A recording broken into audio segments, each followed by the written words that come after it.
We're doing it. We're doing it. Michael Smith says Babylon killed the patron request. Wow, It did. Michael Smith. It did. No more patron requests. No, all it because didn't. Well, Babylon's coming. Babylon is unfortunately Oh, it's coming. Oh, I'm so excited. I'm so fucking excited. And I'm pissed because I know you're going to watch the entire thing looking at your phone. I mean, And you're not gonna go. You need to see the shots. You need to see the editing. I will you watch. need to see how the story is told with the brilliant music. by I Justin will Hurwitz. watch as I watch a film like Babylon. It'll be the same. Hey, I watched Yentl. I had details about Yentl I talked to you about, didn't I? I had details about I had Yentl. details about Yentl. Yentl's a classic. You can't peel your eyes away. You really can't. I'm still scared about the poop. It's 2 seconds and it's right in the beginning. All I heard. You'll know when it's coming. The two Matts are back. It's true. We have both people named Matt we both today. Made it. We made Hello, it. Jeanette. Hello, Fade 1982. Gabrielle, Tyler, Michael Smith. How are we doing? What's going on? What Who's is here? going on? What's going on? What's going on? What's going on? Hey. Ugh. How is everybody doing today? Guys, it's starting to become summer and we're hot. We're hot. That's why we're not wearing clothes. I'm feeling it now. I mean, yes. And I don't know what to tell you. Yes. Hello, Montrez is here. Hello, everyone. I'm like, I guess I could turn up our AC, but whatever. We'll see how it goes. if we start sweating. Everything is speaking. I know it's because the sun is setting now, so the lighting is a little brighter this time of day in like June. True. And we just know like an hour and a half from now, it's just gonna be like. That's the thing. So halfway through this, when it's very dark in here, just know it's because we sit right in front of a window. We have a light, but the light can only do so much. When I've had to edit how the video looks because of this, whatever. Please tell me you have heard the new Ray song and loved it. I have not heard the new Ray song. Yes. No, we haven't heard it yet, but we might be listening to it for a patron request. After this, we might listen to this and listen to that and watch the new Ariana Grande video. Yeah. So that'll be on our Patreon. That'll be on our Patreon. So we will get to that after this. Yes. When the lights have dimmed. Yes. Hi, Matt's listening to you guys while I set up painting date for my partner and I. Oh, that's cute. such a cute What are you gonna date. paint? Yeah, what are you guys painting? What are you painting? Oh my God, nudes of each other? I mean, it could be. Oh, that's romantic. That would be very romantic. Yes. I never need to do that. To paint nudes of each other? No, I don't. Yeah, but like, if you want to do it, Candace, go for it. I just. Did y'all listen to Brat Deluxe out tonight? I might be mentioning it in the podcast. Okay, great. I have not listened to it. I will not be mentioning it. Okay. Are y'all doing a live for Dopamine? We are. Join us on Thursday. Yes, Thursday night. Hi, Mama Steele Hello, is Mother. here. Julian. New Chaperone song coming. She sang a song at whatever thing she's at today. I feel like she's always at a festival, and she performed a new song called Subway. I had no idea there were so many fucking festivals out there. Like, she is just at festival. In my head, I'm like, it's just Coachella, but clearly not. It's a whole bunch of Coachellas. It's all Coachella to me. My mom says, pride flags. I don't know what that means, but she's pro. It's a whole bunch of genres. We're at the time of year where my mom always, like, after every text message she sends me or my brother, she adds a million XOXOs. Oh, that's but nice. during June, she adds XOXOXO, pride flag, pride flag. That's an ally if I've ever heard one. Oh, Jeff is here. Hello, Jeff. Ooh, Jake just saw the Two Towers in theaters, peak viewing. What's Love the Two Towers? The Lord of the Rings. Oh. They put the trilogy back in theaters for a little bit. That's good. Yeah. I fell asleep during one of those movies. Okay. It was put on, like, I think it was like being shown in my English class or some sort of class I was in, and I was like, oof, Rolling Hills. It's a lot of Rolling Hills. I mean, when you open, it's like how I fell asleep at Sound of Music when we watched it. You didn't fall asleep during that when we watched the Carrie. No. I think we went to one of Corey's birthdays. Was like No, that wasn't the Sound of Music. That was the Wizard of Oz. Oh, Potato Potato. I was about to be like, you've never seen the Sound of Music Potato movie because Potato. it's. I think we got it as a patron request. The Sound of Music movie. Is that still okay? Well, one of our last ones. Yeah. Oh, hi, thank you, Carrie. Oh, thank you, Carrie. And we did react to Angel. I think that video should be on our Patreon. I think Angel's on our YouTube channel. I think it's on our YouTube. You're right. I think that's on our flat out YouTube channel, baby. There. You are in luck. Thank you so much, though. I just watched the first one last week, the first Lord of the Rings. I was wondering if y'all know the singer Tate McRae. Don't know, but she dropped 2 albums. I don't know if you heard it. We had a video where we reacted to 2 of Tate McRae's music videos, Greedy and the one where she talks about the necklace. So whatever, to my exes. Yes. And then it was up for like 2 weeks, and then YouTube suddenly was like, we're taking this down. It was very rude. It was very rude and unnecessary. And so we appealed it, and usually like when you appeal something, they're like, yeah, sure, whatever, we'll it's bring fine. it back up. Not that one. Not that one. Tate McRae's people, we are feuding with them. It's true. It's true. But I liked the songs. Yeah, they're great. I must say, I just got back from my trip to Madrid where I saw the Eras Tour. My sister is a Swiftie, and the trip was her idea. It was fun. Oh, that's so great. Sweet. Ricardo, I love that for you. Where do you live regularly, Ricardo? Yeah, where are you from? How far did you travel? Far and wide? Scott, have you ever heard of Britney Spears? I think you would like her. Who's that artist? I know her. Never heard of this Britney. Oh, is she? I think she's the ex-girlfriend of Sam from Traitors. That's who it is. Oh, could you imagine if someone said that? No one would ever say that, right? Oh, ex-wife. Sorry, I forgot they were married for like 5 seconds. Yeah, they were married. I was revisiting Mia Mariah today. That album is very solid. Wish it had more singles. Justin, we are Mia Mariah truthers. We are justice for Mia Mariah. We support that album so much, and people do not give it enough. They don't. Montrez asked, did you see Christina Aguilera liked Mariah's IG post of America the Beautiful? I guess their feud is over. I saw it on Twitter, and then I looked at the post, search for Xtina's name. She either deleted it or y'all made that up. Xtina did not mean to like the post. Well, there's a conspiracy here, I guess. I live in Chicago. The flight was about 9 hours. All right, Ricardo. Oh, it's just in Chicago, Ricardo. Yes, you were just there. Hope Sandoval gets voted off first like bananas. I imagine they will be banishing Boston Rob first. I mean, but Sandoval should be soon thereafter, right? Well, what if he's like a good person to keep around? Because everyone hates him? Like strategically. Right, but I don't want to see him. Like I have been sitting through Tom Sandoval. Babe, as last season of Traitors will show you, it's not about what you want to see. Why isn't it about what I want to see? People have their own agendas and they will play the way that best suits them. What about me? What about me? Maybe then go on Traitors. I should go on Traitors. You know what? At this rate, they could have YouTubers on Traitors and we would happily volunteer. We would be happy to be No, there. I don't want to be on Traitors. I want to be on Big Brother. No, I want to be on Traitors. I don't want to be on Traitors. I'd be on Big Brother. I would not be on Survivor. Absolutely not. If I get desperate, I'll be on Survivor. Have you ever applied? No, but like Travis is always just like, you need to apply for Survivor. You need to apply for Survivor. And I'm like, I would love to do it. Idea of it stresses me out, obviously, but like if I get the opportunity to do it, I will fucking take it and I will play with my whole heart. Right. I'm just scared of getting injured. That's the thing. Survivor. You're like I don't know. I feel like I'd get sick. Around on. I don't think I'd get sick. I think I got a pretty strong immune system. But I just running around, like walking around barefoot on that beach. I'm gonna step on something. I don't want that for me or for you. The physical. I do not do like strenuous physical activity. Right. Like I do like 10 push-ups and call it a day. And you do walks. And I walk. I do like the most like low impact like workouts you will ever see in your entire life. So like active running. Swimming? That seems hard. Diving?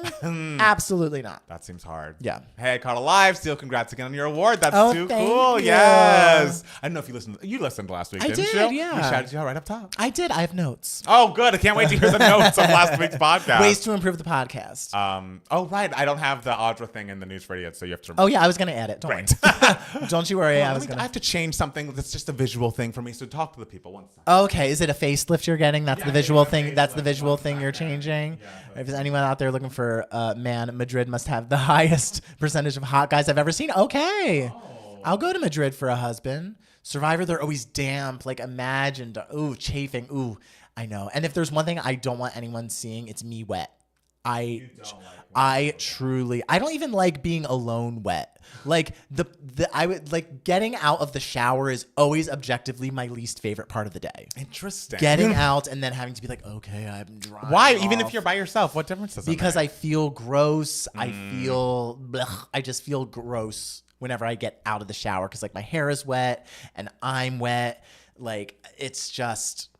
I think it's a hair thing.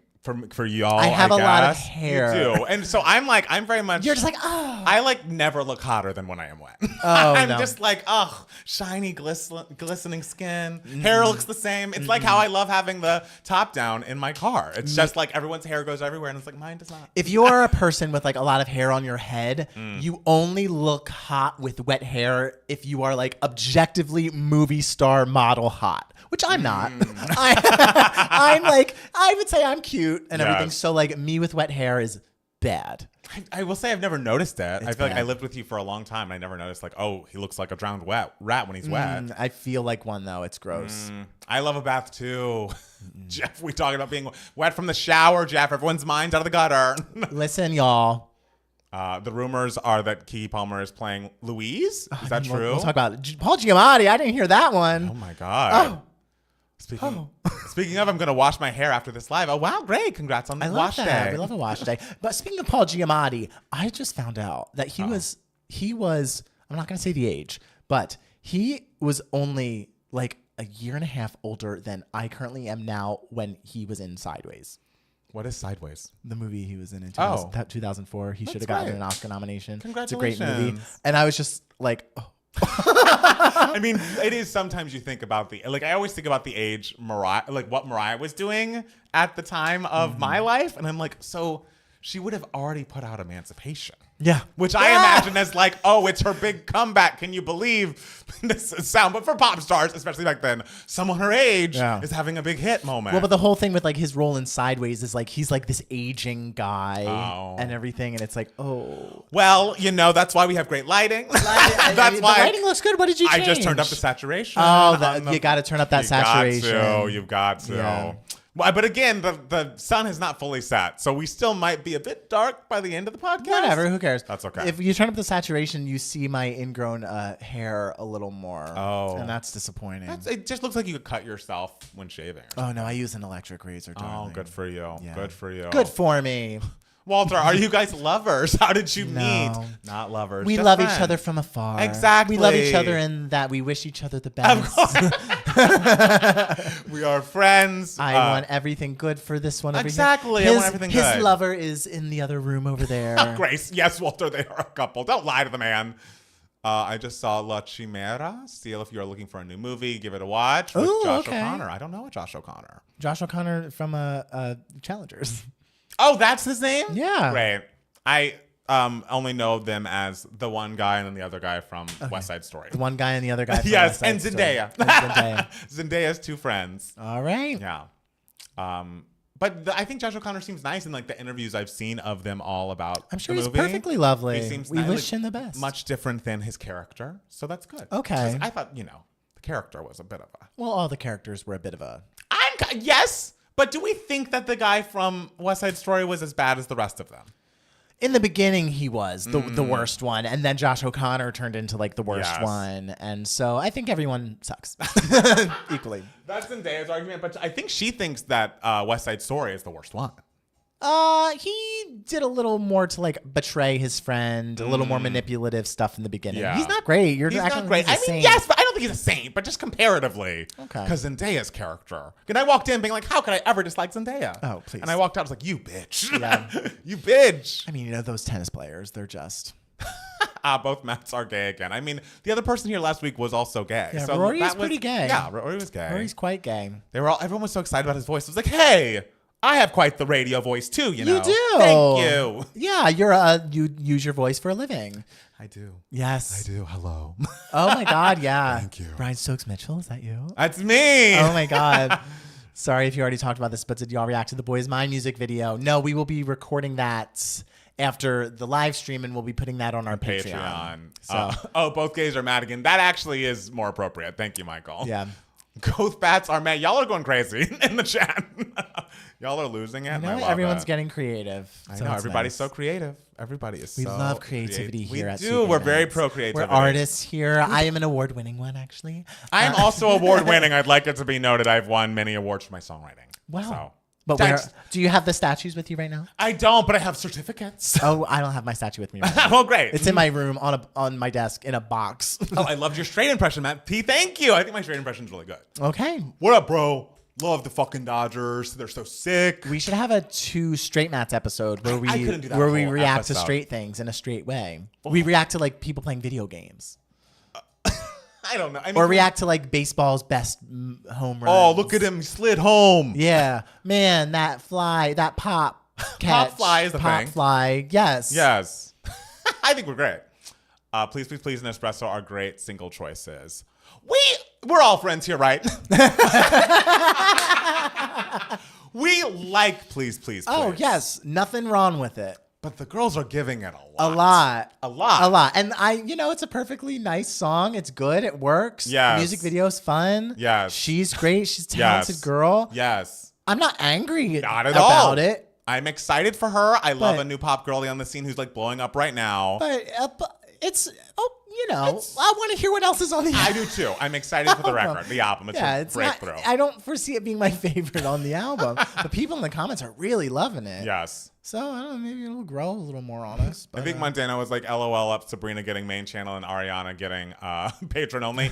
We heard The Boy Is Mine when the album came out. We have our reaction to the whole album available. There's only so much Ariana content we will put on our YouTube channel in like a period of time. And that's for every artist who's not like Mariah Carey. You know what I mean? Like at some point we can't react to every single Taylor thing. Yeah, for like a new era, like we react to like first single, second single, maybe third single if it's like Taylor.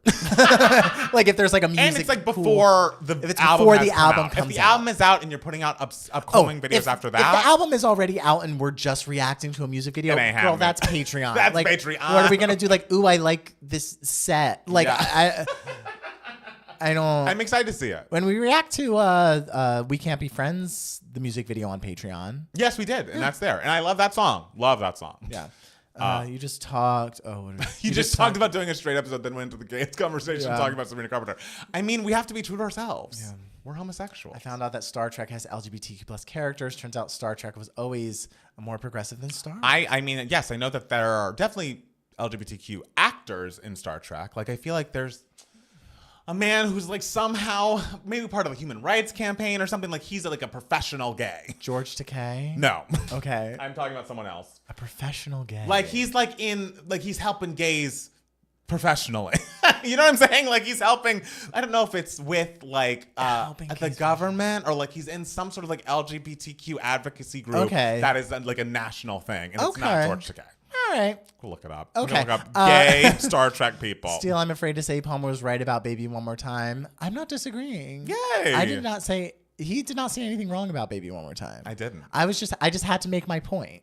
You did, and you made it. Listen, if this was a debate team, I had to stand my ground. Homo sapien sexuals, George Takei, these characters as well. What's your favorite Ariana album? I think Thank You Next is still mine. Thank You Next is still mine. But I do love Eternal Sunshine. Lauren wants to know Zachary Quinto. I don't have an answer. Like is he the person? No. Kevin Spacey. Not Anthony Rapp. Kevin I Spacey see his picture here. Do you know who this person is? Oh, Lord. Star Trek is hella gay. Him. I didn't know he was on Star Trek. Yeah. But also when people say Star Trek, I don't think about the new Star Trek. I think of like the old TV show Star Trek. I'm getting so much. Just not Anthony Rapp, but it's the other guy. Anthony Ramos? No, not Anthony. And because Anthony Rapp, I think, is also on Star Trek, but he's in this picture right now, and I think he's a Latino man. I always confuse him with Wilson, not Wilson Jermaine Heredia. Is Wilson his name? Wilson Cruz. Wilson Cruz, yes, because Wilson is in the name. Look at us. Yes. We got there. Yes. And Wilson Jermaine Heredia is not a homosexual, which was very shocking to find out. He's the original angel from Rent, the musical, on Broadway. Not a homosexual. Not a homosexual. I know. Actually dated Amanda from Big Brother 15. Small world. Random. I understand you love the music that you grew up on, but still you have to be realistic. The Spice Girls and their problem. Listen, I would also argue, not to like get back into this topic, that please don't talk about me. Please don't say. Okay, I'm not going to talk about you. All right. Listen, Wannabe was #1 in more countries than Baby One More Time. Than Baby One More Time. I would say America, Baby One More Time, absolutely. Yes. Wannabe worldwide was a bigger hit. We have a video about this. I've said my piece. And I've just said my piece now. And yes, I think we've done it. So I am not delusional in my stance. The girls are still mad at me. Well, why are they still mad at you? I feel like more people are mad at me. No, well, I think people are like, doo-wop over Crazy in Love. Oh, they were mad about that. And it's like, guys, could you tell me? I literally cannot love Beyonce more. Yeah. I literally can't, physically. Watch all the other previous videos. Yes, guys. watch every video that says Beyonce in the title and see how I feel about it. Jeff, justice for Wannabe. Did you hold up your freaking Wannabe phone at the live show, Jeff? How dare. I just hate that Star Wars doesn't have any LGBTQ plus characters, and here is Star Trek doing it way before Star Wars. That's true. Star Wars got to get on it. DM The Boy Is Mine music video reaction will be up on Patreon at some point. Join our Patreon, patreon.com/2kmats. It's happening. It's happening there. Not here. Not here. There. But there. Patreon.com/2kmats. Well, someone just subscribed. Hi. Oh, thank you. Did you love that it dances? I know the little dancing avocado. Do y'all see the dancing avocado when someone subscribes, like as we're live? Yeah, they do. Isn't that fun? Why is it an avocado? Okay, but an American number one is worth more than any number one anywhere else, culturally speaking. I mean, I think other countries, especially like, yeah, there are a lot of other countries that like sway the music charts. Guys, don't tell the Kylie Minogue stands that. What you said was fighting words, Isaac. Oh, man. I love that everybody from the live is here arguing with us. We just can't escape it. Guys, let's not try and out anybody in the comments. No. Let's give people their space. Corey just texted Wilson Cruz. Thank you, Corey. Thank you for Corey's watching. here. Hi, Corey. It's nice that he could come and you just couldn't come to his birthday on Friday. Listen, I was not feeling good on Friday, okay? Wow, just some of us are really good friends. And I some was of us not are less feeling so. good. I don't know what it was. You guys are almost at 80K. Thank you. It's true. We're like 100 people away from 80K. It's wild. And then we have to get to 90K. Yes. And the thing is, if 100K happens in like February of next year, I need us all to my right to be fine with that. I'm fine with it. Okay. Listen, I'll be fine with it. It's good to have goals. It's good to have goals. But to me, I just am always about like my New Year's resolutions, like my goals for the year cannot be things outside of my control. It's like, sure, my goal is more, I want to make more TikToks and shit. And I want to do more promotion for 2K Mats. Isn't that healthy? I hope one day you join me on the health train. The Star Wars comics and books have gay characters, but no movies. Oh, okay. Apologies to the robot from Star Wars. I didn't mean to out you. How dare you, Michael Smith? I mean, I think we all knew that. Is it C-3PO? Which one is the one that talks? I don't even know what the other one's name is. Oh, God. What is his name? C-3PO and R2-D2. Oh, R2-D2. Yeah, C-3PO is the gay one. Yeah, he's the gold one. I don't know if he's gay. I think he's just a little fey. He's definitely fey. What was wrong with you on Friday? Oh, I was just feeling nauseous, mother. Oh. But it's okay. I survived. I made it through. Did you guys see Bad Boys 4 made over 100 million worldwide? Will was never canceled. Cancellation isn't real. And yes, apparently the movie is great. So I'm glad that Bad Boys 4 is doing well. Was it your New Year's resolution to finally release new music, or is that next year? Hey, Jeff. Oh, that's in your control. That is in my control. Actually, no, you're collaborating with someone else on this one. So yes, but it's a little. It's in my control. Okay. Oh. It's gonna happen, Jeff. And we're doing a lot of things this year. If you're on the Patreon, I've had other things going on. If you watch the Chatty Cathy's. But yes, that's a goal. We're doing a lot. Okay. It's all right. I like the guest who was on last time, but can we add Bowen Yang into the rotation? Bowen Yang is very famous. So like I will have to text Ariana and see if he's free. Also, Bowen Yang's in New York, guys. Right. Like, and wouldn't it make, if we're going to do a Las Culturistas person, certainly have the one named Matt first? That's fair. So yes. Yeah. Why didn't you tell me? Well, it wasn't a big deal. I wasn't like bent over nauseous. I was just kind of like, I'm going to sit on the couch today. That's nauseous. Good. Steele, do you have any summer movie recommendations? Good question. Thelma. Did you watch it? No, not yet. But you're already recommending it. Oh, there's some other stuff. I'll talk about them as they come along. That's true. See Furiosa in theaters, guys. Come on. So it's good. Yeah. Okay. It's great. Is it as good as the last one, Fury Road? Oh, nothing. Nothing. You love that fucking movie. It's objectively excellent. Like, would I like it if I watched it? You would sit and watch and be like, "Holy fucking shit!" Wow. Like this is some. Like you would watch and just be like, "I don't know what's going on," but like this is impressive. You would be wowed by it. Okay. It's a wow movie, and even if like you don't know what's happening in the story, like it doesn't matter because it's a movie you can't help but be impressed by. But Furiosa is a very, very worthy prequel follow-up to it. Prequel, whatever we can call it. Hitman is a must-see. Netflix from Linklater. I've heard good things. That's Glenn Powell. Oh yeah. I almost said Glenn Close. I was like, no, that's someone else. Close. Oh, close. Vanessa Gar. Why did my hypersexual comment about CP3O get suppressed? I don't know. I believe 3 gay Matts may break the internet. We've had Matt Bridges on here. That's true. And he was at the live show. If you listen to that podcast, he asked a question. Shadily. And we answered shadily. Yeah.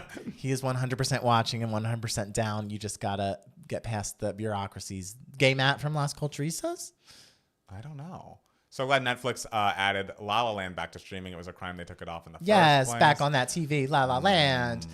I love sci-fi, but cannot get into Mad Max. I miss Hacks too, Michael Smith. That's a show you should catch up on. That's a show I know you miss it. It just it was just on. I know, but the finale was, now a week and a half ago. Give now. yourself time to miss it, y'all. I already missed that. Oh, come on. It's just there are so few like comedies that are truly excellent right now. It's like Abbott, which we love, and then Hacks, and both of them are off. So when all of my fucking give me moments are Bravo shows, you can only blame yourselves. Yeah, because that's what this week. Because those housewives are always in rotation. Actually, a few weeks ago was the first time since the Obama administration that there was no Housewives airing. Wow. Yes, because they've been taking longer breaks. They've been doing more retooling, more rebooting, and before Jersey started up a few weeks ago, which by the way I can't even watch because it's just like half the cast doesn't talk to the other half of the cast, and it's like, what is this? We can't have that. We can't have that. Reboot it. Fire everyone but Teresa. And I probably still won't watch, but at least it'll be good for the people who like Jersey. Christian is excited. Lost is going on Netflix. Did you watch Lost? No. Neither did I. It was a big deal back in the day. Loot was also great this season. Happy Endings Revival win. Yes. Jeff, now you're speaking my language. That's a show that we need. And Happy Endings now has a new podcast in which they're like talking to the creators and all of the actors, and Casey Wilson and Adam Pally host it. I can't recommend it enough. It's very good for those of us missing Happy Endings. Did you all see the Dolly Parton biomusicals happening? Yes, I did see title. That. What's it called? Hello, I'm Dolly. Straightforward. We know what it's about. I mean, of course, they had to put Dolly in the title. Well, yeah, but also you had to put hello in there? I didn't choose that. What? Okay. Yes, Happy Endings, Euro Cheese. Did y'all hear about the teardown of CW? No, I don't know what that is. So True Palmer, I'm a comedy snob. Hacks is one of the few shows that makes me LOL. It's so fucking funny. Insane. Well, it'll be back. I know. But will Happy Endings be back? That's the real cue. No. You don't think they're going to reboot it?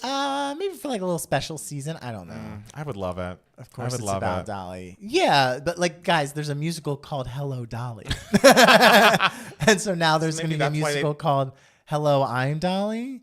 Is that the joke? Are they trying to say oh, this is cute? Maybe. That's not clear to me. I don't know what the goal of this. Okay. is. I guess maybe it's a play on that. I don't know. Did y'all ever watch Curb Your Enthusiasm? I've been rewatching it. It's so good. I haven't, but I hear it's great. Yes, and I watched a clip of it recently randomly. It was the clip where there's a child who's very gay presenting, interacting with Larry for a whole episode. It's very funny.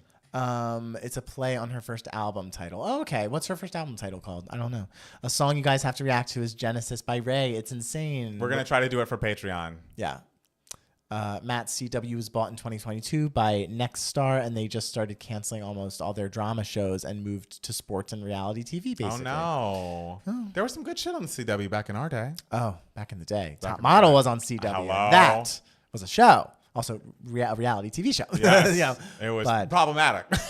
Ooh, the most. You look back and you're like, woo! In the best way. Well, I mean, the modeling industry is also problematic. That's true. Is it not? True to life. So, throwing those girls in the deep end. Literally, often. Sure was. Yeah, she really the physical was. deep end. And then she's just like, it doesn't matter if you can't swim. Figure it out. Oh, my God. But then, some girls, would drown. And she'd be like, well, why didn't you say you couldn't swim? Iconic.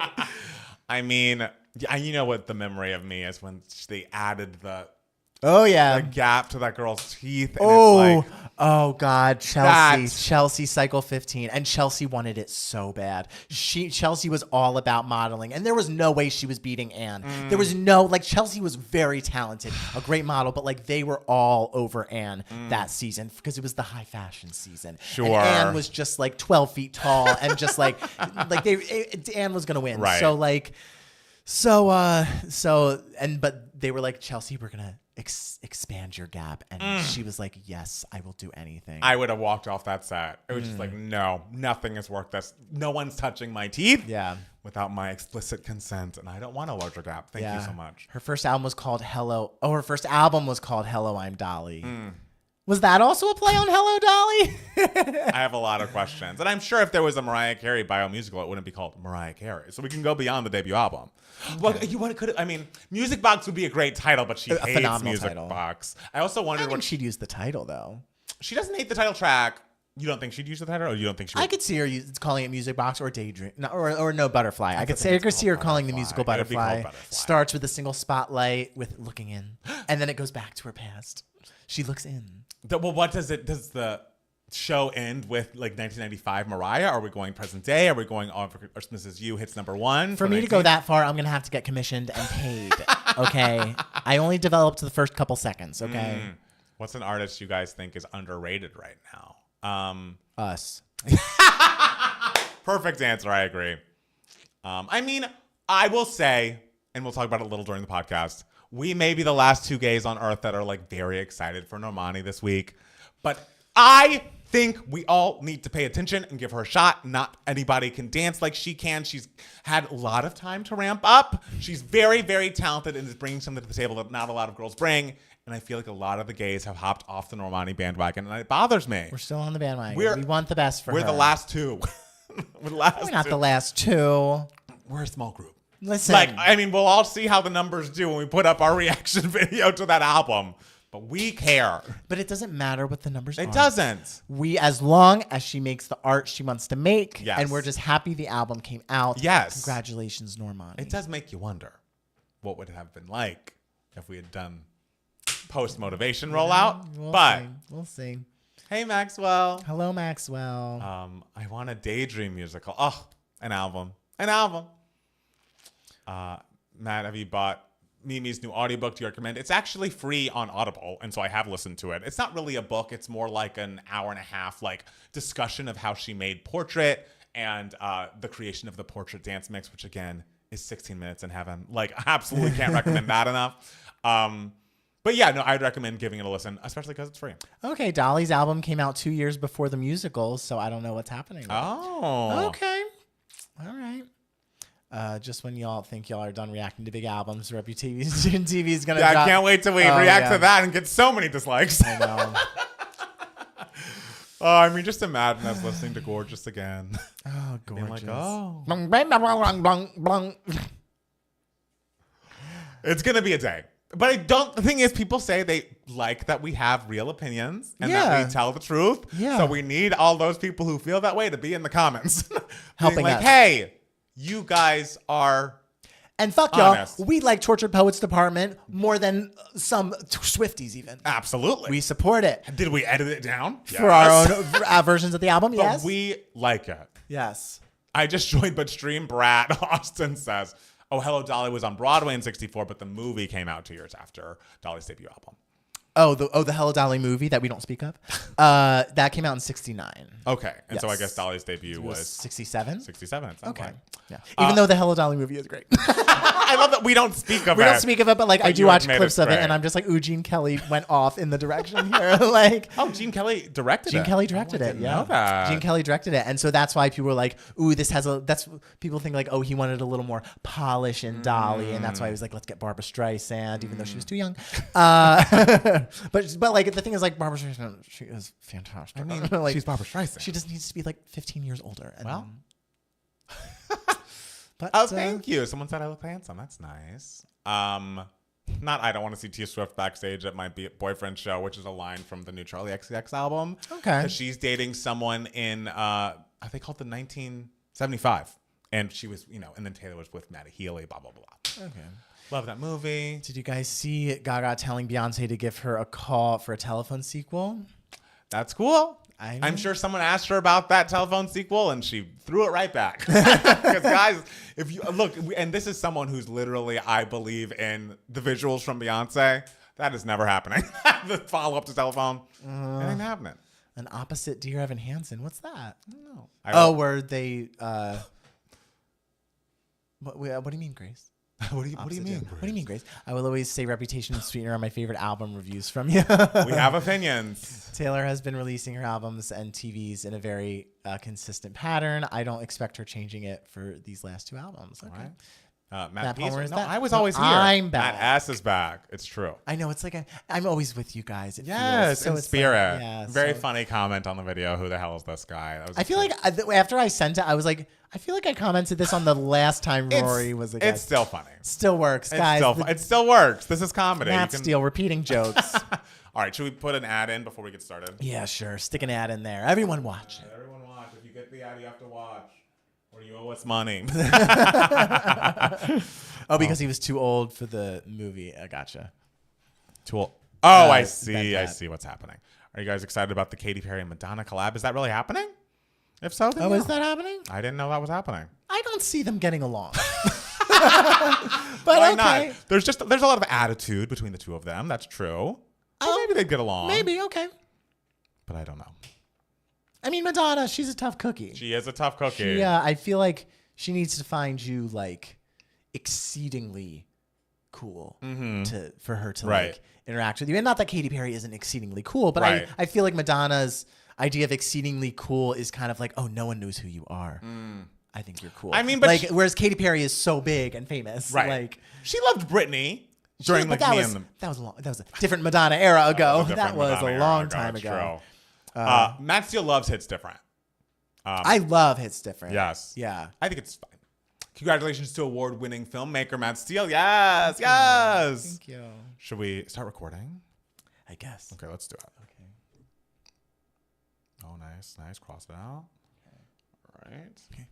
Oh my God, guys, who is this? I think I know who it is. Oh my, Matt Steele is back, ladies and gentlemen. Matt Steele, welcome back. I know everyone heard that real deep, roary, like Dom voice going on, and they were like, Matt Steele. Who did Matt Steele get a voice change? I mean, it's like, don't worry, the high squeaky SpongeBob SquarePants voice is back. Hello, you and Ethan Slater. Yes, one and the same. You know, one and the same. We are both dating Ariana Grande. Oh, and you two make a beautiful couple. I know, we're a throuple. Me and Ethan Slater and Ariana Grande. Were you the inspiration for Challengers? Did Zendaya just see this happening? We kind of are. We're kind of like the musical theater version of Challengers. But I think you two look more similar than Zendaya's friends did in that film.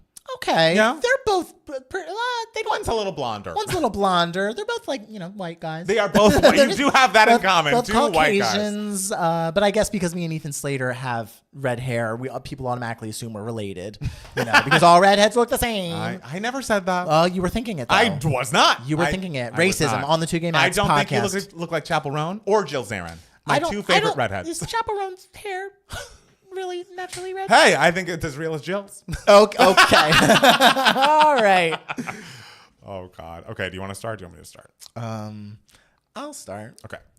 Hey, everybody. Welcome back to another Two Gay Mats podcast. It's Matt Steele. It's Matt Palmer. And as y'all remember, I was not here last week, so it feels like I've been gone forever, especially because a couple weeks prior I was gone and we were doing this podcast over Zoom. So don't worry, I am back. I am here. Last week I was gone because I was in Chicago for a film festival that Devos screened in, and it was their like end of year awards ceremony. Yes. So that was very fun. But Matt Palmer, what have you done? And you won some awards. Listen, you're going first for what you did this week, and I am going second. Okay, first for what I did this week. Nothing too crazy. This weekend was very nice. On Friday, Jackson and I went to a new gay bar in our area now. New gay bar? I mean, it's not new. It's like it's a gay bar that is in WeHo already, but has a second location near me these days. Is it a new bar, or is it for new gays? I think it's closer to a new bar. It's like opened in the past year. And so our friend Corey was having his birthday celebration there. So we went there and got a drink, and that was lovely.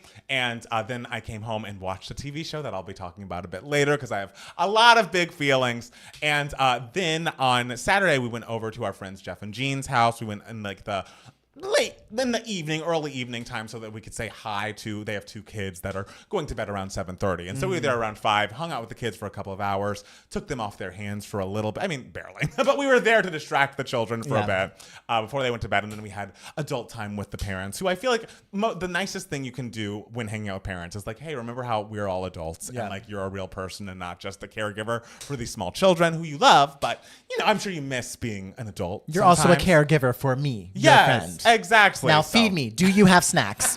They did give us pizza, which was kind. The great thing about like friends with kids is they always have little snacks. Always. It's great. We brought over some wine though, so that we were not just like bringing nothing. Is that a snack? No, but it was. Parents need wine. Okay. Long story short, and we were there to provide. And then today, we went to brunch with our friend Sarah and her husband Eric and their lovely, cute little baby. All had a nice brunch in their neck of the woods. And then I came home, and even though the place wasn't even a boozy brunch kind of place, for some reason, when you have a brunch at like noon, 1, you haven't really eaten, you eat all of this kind of Swedish stuff, have a little coffee.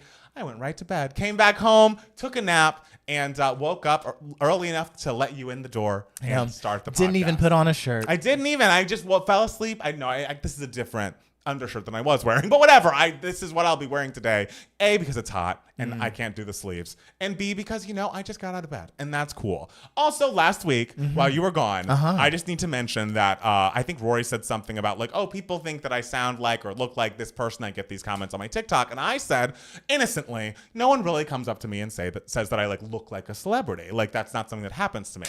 And I must say, this is a reason to or not to join the Discord. Someone popped in and said, was just listening to the podcast, and Palmer said he doesn't get you look like so-and-so. And I was told that Palmer reminds me of Franklin the Turtle. Have you ever seen Franklin, like the children's TV show? I had not seen it. There's an animated turtle who apparently I look like. I don't know if you can see this here, but I have been thinking about it a lot. I feel like that's not not feedback that leaves one's head often. And to me, I'm of two thoughts. I'm like, okay, the turtle, the animation is cute. And apparently the Franklin has a really good attitude, is like great at teamwork, and like has positive. Honey, they said you look like Franklin. Look, I'm doing the silver linings. And I think it's cute animation. Adorable. Very that turtle's big eyes. so cute. For all turtles in the world, if I had to be a turtle, I guess I'd choose Franklin. But I will say it's a big jump to like be okay with looking like a turtle. Like when I think, oh, this person looks like a turtle, I think of like Neo without his hat on. Or I think about, there's a guy, Nick, on Summer House Martha's Vineyard, R.I.P. Both of these people have more turtle-esque features to me. But see, here's the thing. If I were to look at you, I would not pick turtle for animal. Thank you. Like you are not a turtle. Your essence is not a turtle. Do I look like this specific turtle? The eyes... The eyes and the little smile. Like it's an adorable turtle. Yes. But in general, you do not look like turtles, but you do look like that specific turtle. Very rectangle and square coded to me. Listen, bitch, people say I remind them of SpongeBob SquarePants. Hey, so I would. SpongeBob. At least you're a turtle. I'm a fucking sponge. Okay, so if you're listening, please email us. Let us know. Do I look like Franklin? Are there different celebrities and/or cartoons that I look like? Who does Matt Steele look like? Is it really SpongeBob SquarePants? I don't think I look like SpongeBob. I sound like SpongeBob. Well, this is what I'm gonna say. All right, unfortunately in the chat, people are saying I see the resemblance. I Googled turtles. The cheeks. You have Franklin cheeks, and they're very like cute, innocent, like childlike cheeks, and it's very endearing. Okay. Yeah, I think the cheeks are really what do it for you. I'm becoming more okay with it. Yeah. But I would like to get some feedback. If it was cartoon, celebrity, who else do we look like? And I feel like sometimes you don't see yourself as much as we put ourselves on camera. You'd think we'd be able to see ourselves and like not be shocked when we're told that we look like someone. But Franklin did knock me off my, equilibrium for a couple of days. But just because you have some features that are similar doesn't mean that you look just like that person. Like as we established, like me and Ethan Slater both have red hair, but like his body is way better than mine. Like, true. He's jacked. But and I will say I have a fine, fit-ish body. Very fit. Yes. Yes. I think he looks older than you. I don't know if he actually is, but like something about his face shape reads older than yours does. Okay, well, we both have the same voice, apparently. Apparently. But don't worry about that. Don't think about it too much. Franklin's adorable. And it's my dream to like be like a little animated animal. Well, so I'm excited to see if we get any feedback in the comments or in the email. Who does Matt Steele look like? Who else do I look like? Because Franklin's going to be in my head for a while. Oh, it's a term of endearment. Matt Steele. Yes. How was your week? My week? Oh, it was fine. Oh, it's fine. Just one in a voice. It's fine. As Matt Palmer established, I was in Chicago the last week, which is why I didn't do the podcast because it was sort of like a last minute trip. We had our film Devos in the Crown Point International Film Festival in Chicago, and it's an ongoing like year-long festival, and so each month they have like awards to give out, and so we won a bunch of stuff for the month of December, and so June was their sort of like best of the year, like best in show, like overall awards ceremony. Got it. Okay. So it was very much a last-minute trip that I like booked just like a week and a half before the ceremony, and so because I was like, you know what, Devos, it came out so long ago, and like who knows if I'm ever going to get this opportunity again to like maybe like accept an award for the movie that I worked very hard on. You very much did. So it's like, okay, so me and the other executive producer, Jason, and the director, Ryan, went to Chicago together. And like, Chicago's great. I haven't really like hung out in Chicago in a while. And I'm always surprised like how sort of like there aren't as many cars on the road, but it's also because they have like roads that are like underground kind of. Okay. And so it feels like, it's like I look around and I'm like, I'm in New York City, but wait, there's so much less congestion.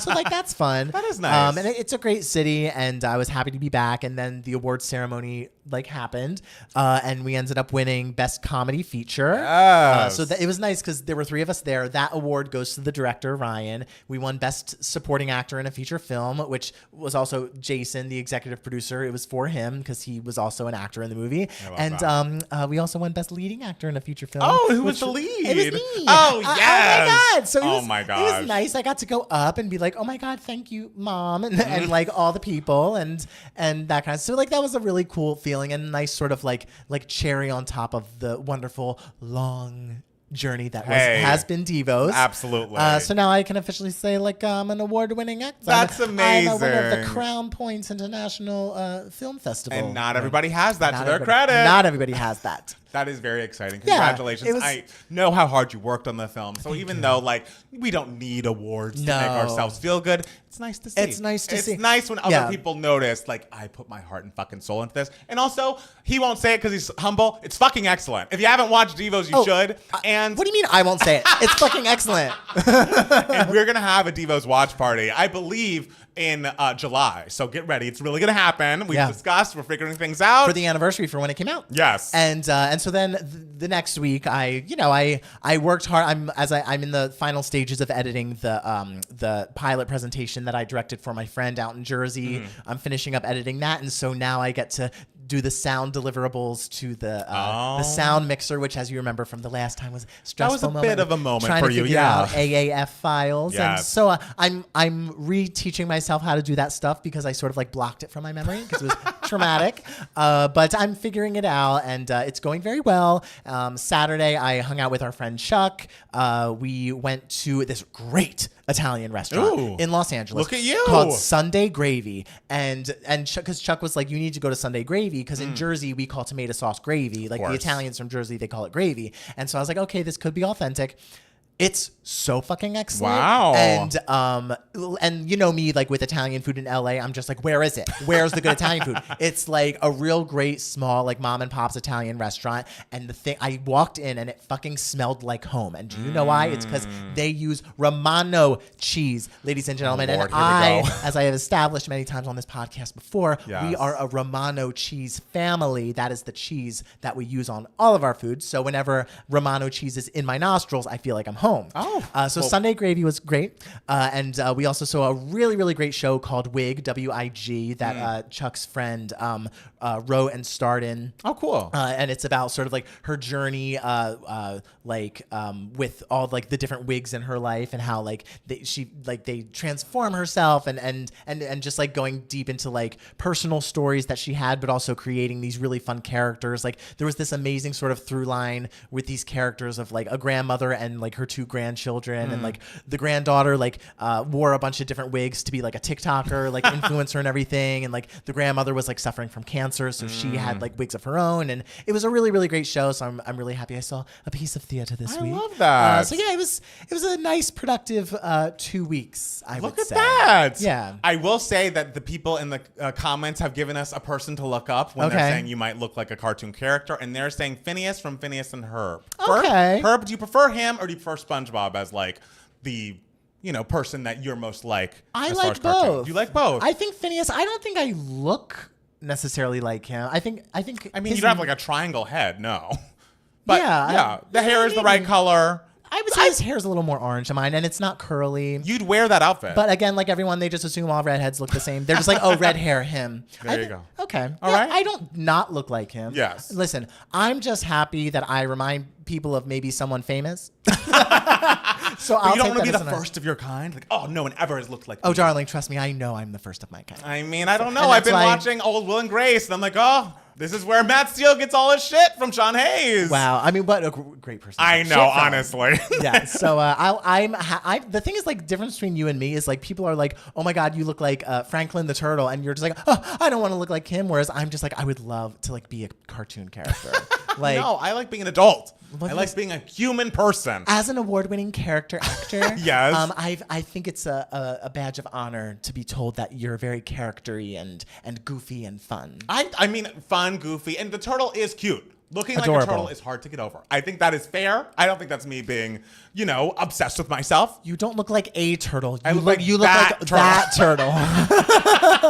Perfect. Okay, so should we jump into the news for idiots? Okay, let's go. Okay, so this week was a big week for both of us, you as a CBS reality fan and myself as a Bravo fan, and two fans of Traitors, people who've been waiting for season 3 to be announced, the cast list to be announced for a very long time, and we got a full cast list.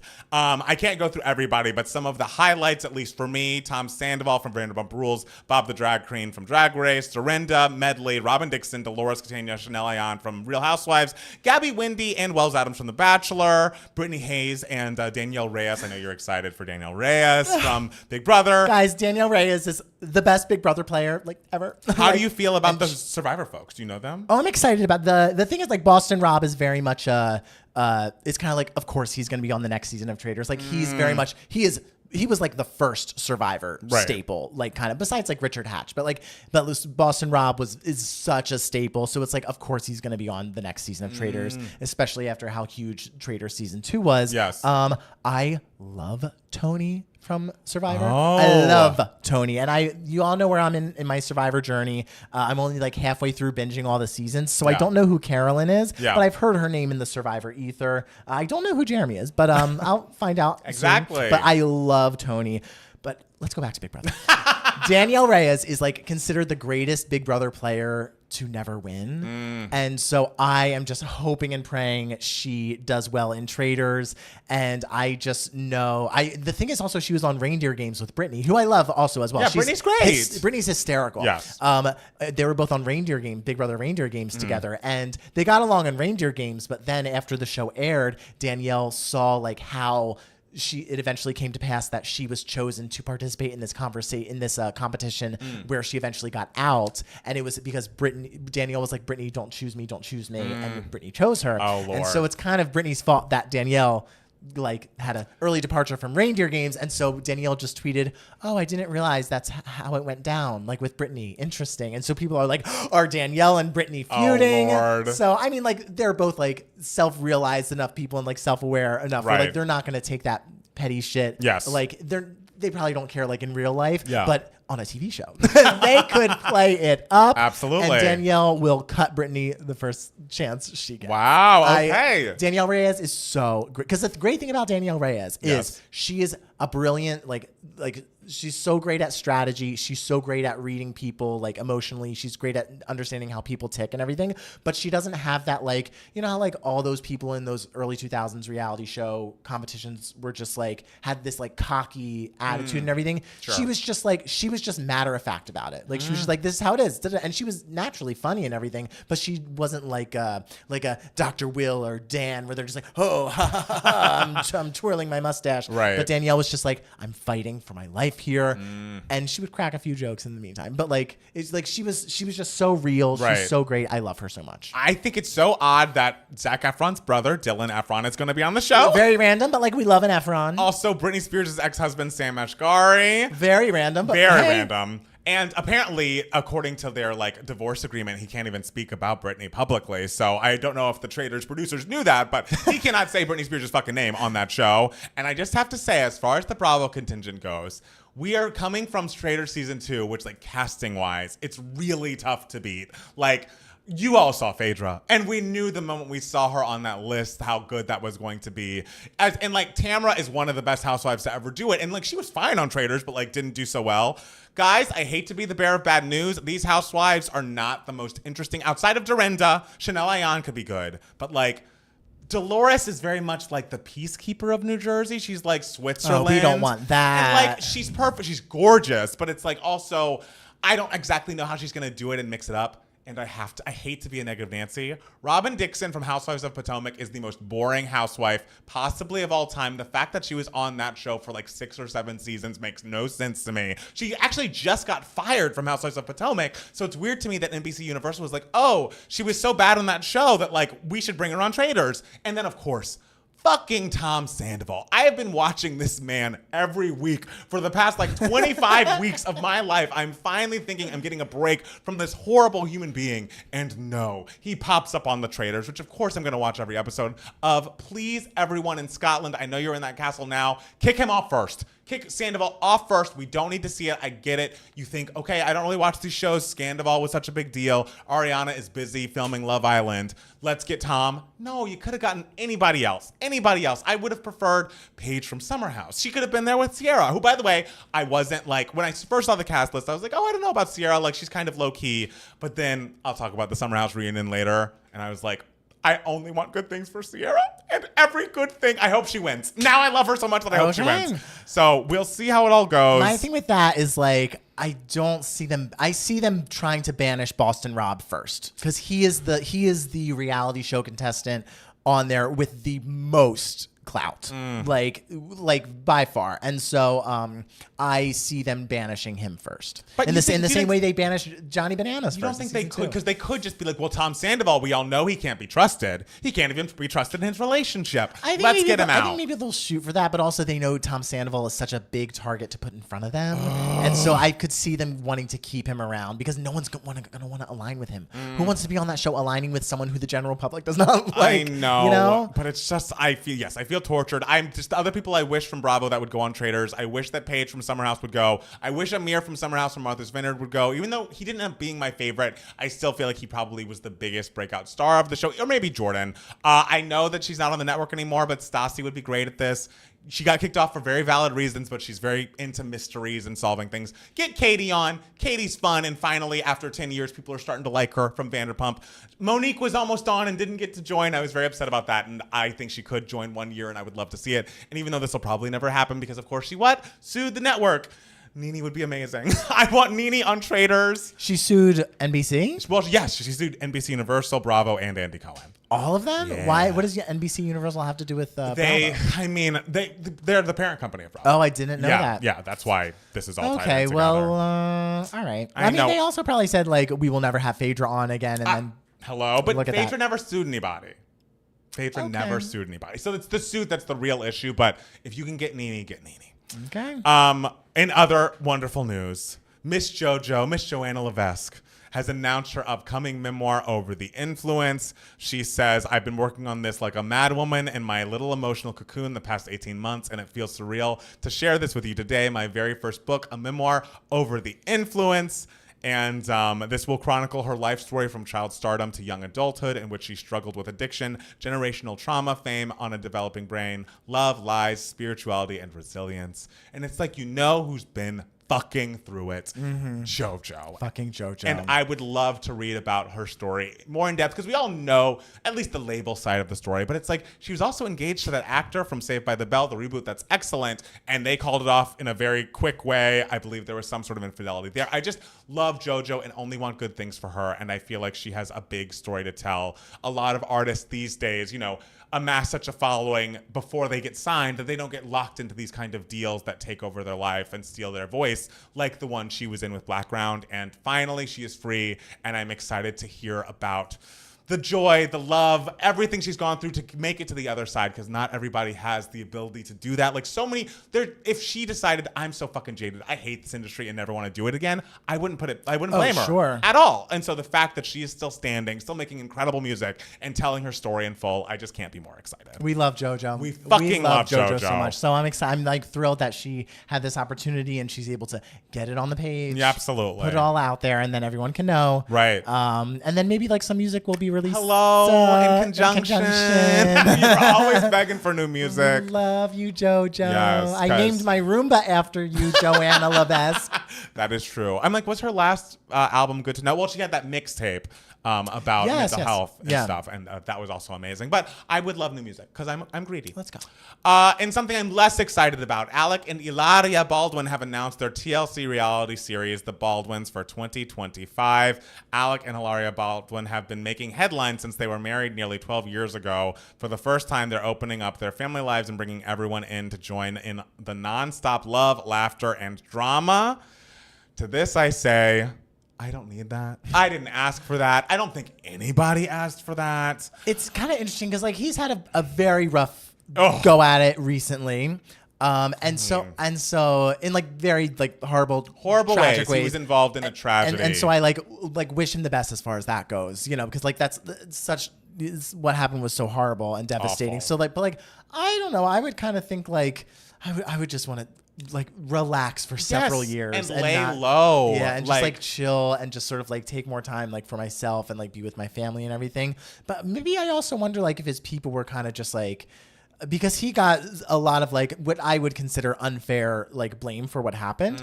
But so I, you know, some people like, I wonder if his like reps were kind of just like, ooh, we need to like rebuild your image in some sort of way. Like, let's portray you as like a family man and everything. And it's like, to that I say, like, you don't need to do that. I don't think you need to do that. But as someone who watches, you know, TLC reality about a large family on Plathville, you watch John and Kate plus 8. Oh. Like, sure, these shows are great, but they're not for the A-list celebrity types of people. Like, this is definitely lowering his cachet. And to me, I would imagine all the people around him were like, no, do not do this, do not do this. And this is conjecture. This is just my thought. This is not based in fact. This feels like something Hilaria would have wanted. Like, because I believe there was a moment in which she was talking to Andy Cohen about possibly joining the Real Housewives of Beverly Hills. That those conversations stalled because I don't think Alec Baldwin could be on a reality show in which he did not have final say as far as like executive producing, how the cuts go and all of that. But I just don't know that everybody needs to be on a reality show, especially if you're as famous and successful. And if you were involved in this tragic controversy, I personally would think you would lay really fucking low. And TLC, you know, is you know, kind of, you know, we love everybody bottom of the barrel. Reality-wise, like, this is really... It's not 2011 anymore. It's not. You know? It's not. No shade. No. Because there's still some great shit on there. Absolutely. I watch Dr. Pimple Popper on YouTube. Right. All the time. She's great. Couldn't we get her a good YouTube channel? And also, yes, someone's making a comment in the chat. It's like, I also don't want those kids. Because those kids are young. Sure, yeah. And I go on my monologues about like family bloggers, like putting their kids up for monetization. This goes for this too. And here's the thing. There is no bigger John and Kate plus 8 stan than me. I love John and Kate plus 8, but I can also acknowledge that like that show really is kind of what shed light on like, oh, we do need like protections absolutely for like kids, like especially like on reality TV and stuff like that. And so it is surprising that it is like sort of like a whole family thing. I mean, again, as you said, like he'll probably have like, they'll both probably have like a lot of control over like, this is what you are allowed to show, this is what you are not. That being said, without the context of all that, it might be kind of cute to see like a very enthusiastic wife and her like little curmudgeon-y husband. I mean, like trying to deal with their kids. It would be a great CBS sitcom, but I don't need to. I mean, whoever watches this, best of luck to you. I am not interested. I think it's a very weird turn for him and his family. But I hope that the children are somehow safe. I don't know how that would be, but there's more laws in place now than there were 12 years ago. But they're still not enough. Still not enough. The thing is, those kids are growing up, those family blogger kids are growing up, and they're like, this is why my childhood was terrible. Yeah. So we'll see. Best of luck to those children. Yes. Just see Rihanna. I saw walking across the street wearing an I'm retired shirt. And look, I assume she is like a lifelong troll. For as long as she's had access to the internet, as long as we have known anything about her personality, we have known that she is a troll. I don't believe this to be true. But because I'm a positive person. You saw me finding the bright side of looking like a turtle earlier. Yeah. And I'm finding the bright side of this. I think she's kidding. And I believe that there will be new music from Rihanna, an entirely new album one day. And I believe we will be seeing Beyonce visuals one day. What if the album is called I'm retired. I'd be fine. Even if it was like, this is my final album, that is fine. Well, it doesn't even need to be like the final album, but like what if like she's trolling all of us and being like, no, this is actually the title of my next album. That would be I'm fine. Retired. Also Kinda fine. Fun. Also fine. Yeah. I just can't. I would feel for her fans so much because she, for the past, 8 years, has been saying, oh, yeah, I'm working on new music. It's got to be incredible. Like the last time she made a statement like that, I think it was like April. So if she really was retired and not putting out any more new music, I would feel so bad for the Navy out there.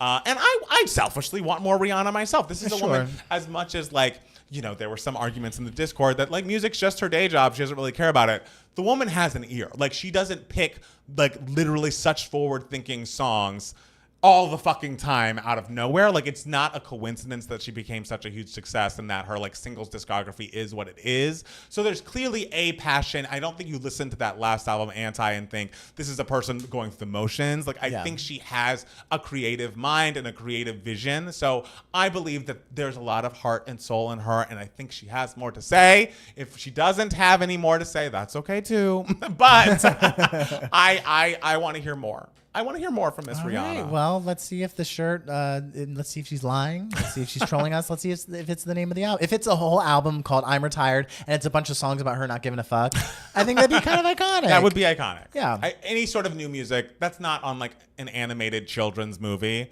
I'm excited about. Wakanda Forever was not animated children. It wasn't, but have you re-listened to those songs? The one song? I think there are two. Oh. Don't remember that, guys. 2022 was a different time. It really was. Speaking of new albums, Miss Sabrina Carpenter, the newest pop girlie on the scene, is announced that her album... newest breakthrough. Like, we realized, I believe this is her 6th album she is putting out, but there's more buzz after Espresso behind her than ever before, and she has announced her new album, Short and Sweet. It is coming out August 23rd. This project is quite special to me, and I hope it'll be something special to you, too. And she just put out the second single and the second music video from the album called Please, Please, Please, which is good, kind of a little bit of a Casey Musgraves country twang to that. So I'm excited to see. I really, really enjoyed Emails I Can't Send, even though I feel like this is going to be such a different direction for her.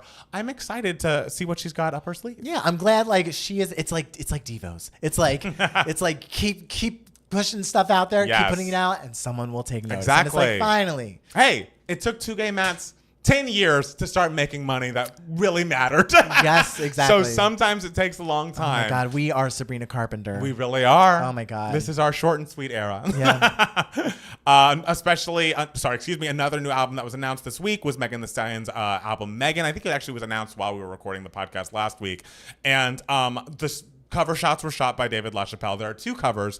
The first of which is this one. I don't know if y'all have seen it. I never saw that one. It is her upside down in a bit of a cocoon that has a butterfly atop it and a large M kind of faded in the background. She's falling out of it. Kind of like she's in a hotel lobby in the background. There's a lot of layers, a lot of things. A lot of colors. The layers are a lot. They're a lot. Yeah. But I'm excited for the album itself. But then the second album cover is a little bit sleeker. I do think the large M in the back, maybe we don't need. But the picture is just one picture, fewer layers, fewer things you're looking through. She's coming out of an egg instead of a cocoon. A chrysalis. Yes. Because butterflies come out of chrysalises. Moths come out of cocoons. Oh, the more you know. I know.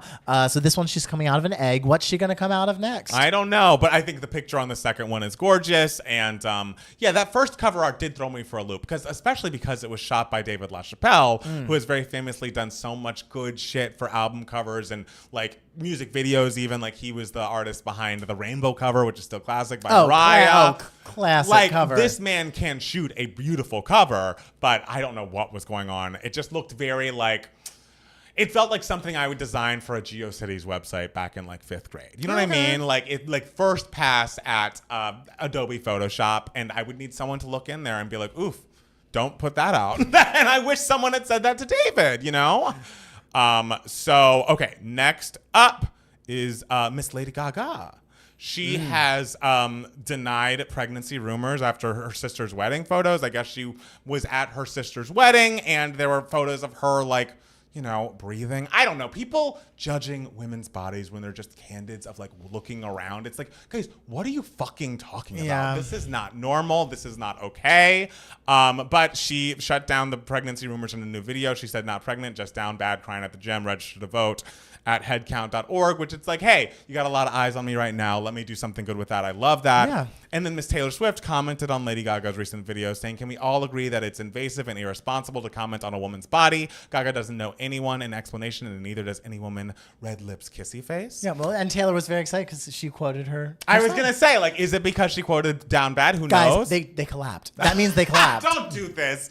Do not do that. But I am excited that we are all coming together and saying, hey, that's not okay, because it's so fucking not. Like, I don't understand the point of looking at someone deciding, oh, they look different than I expected them to.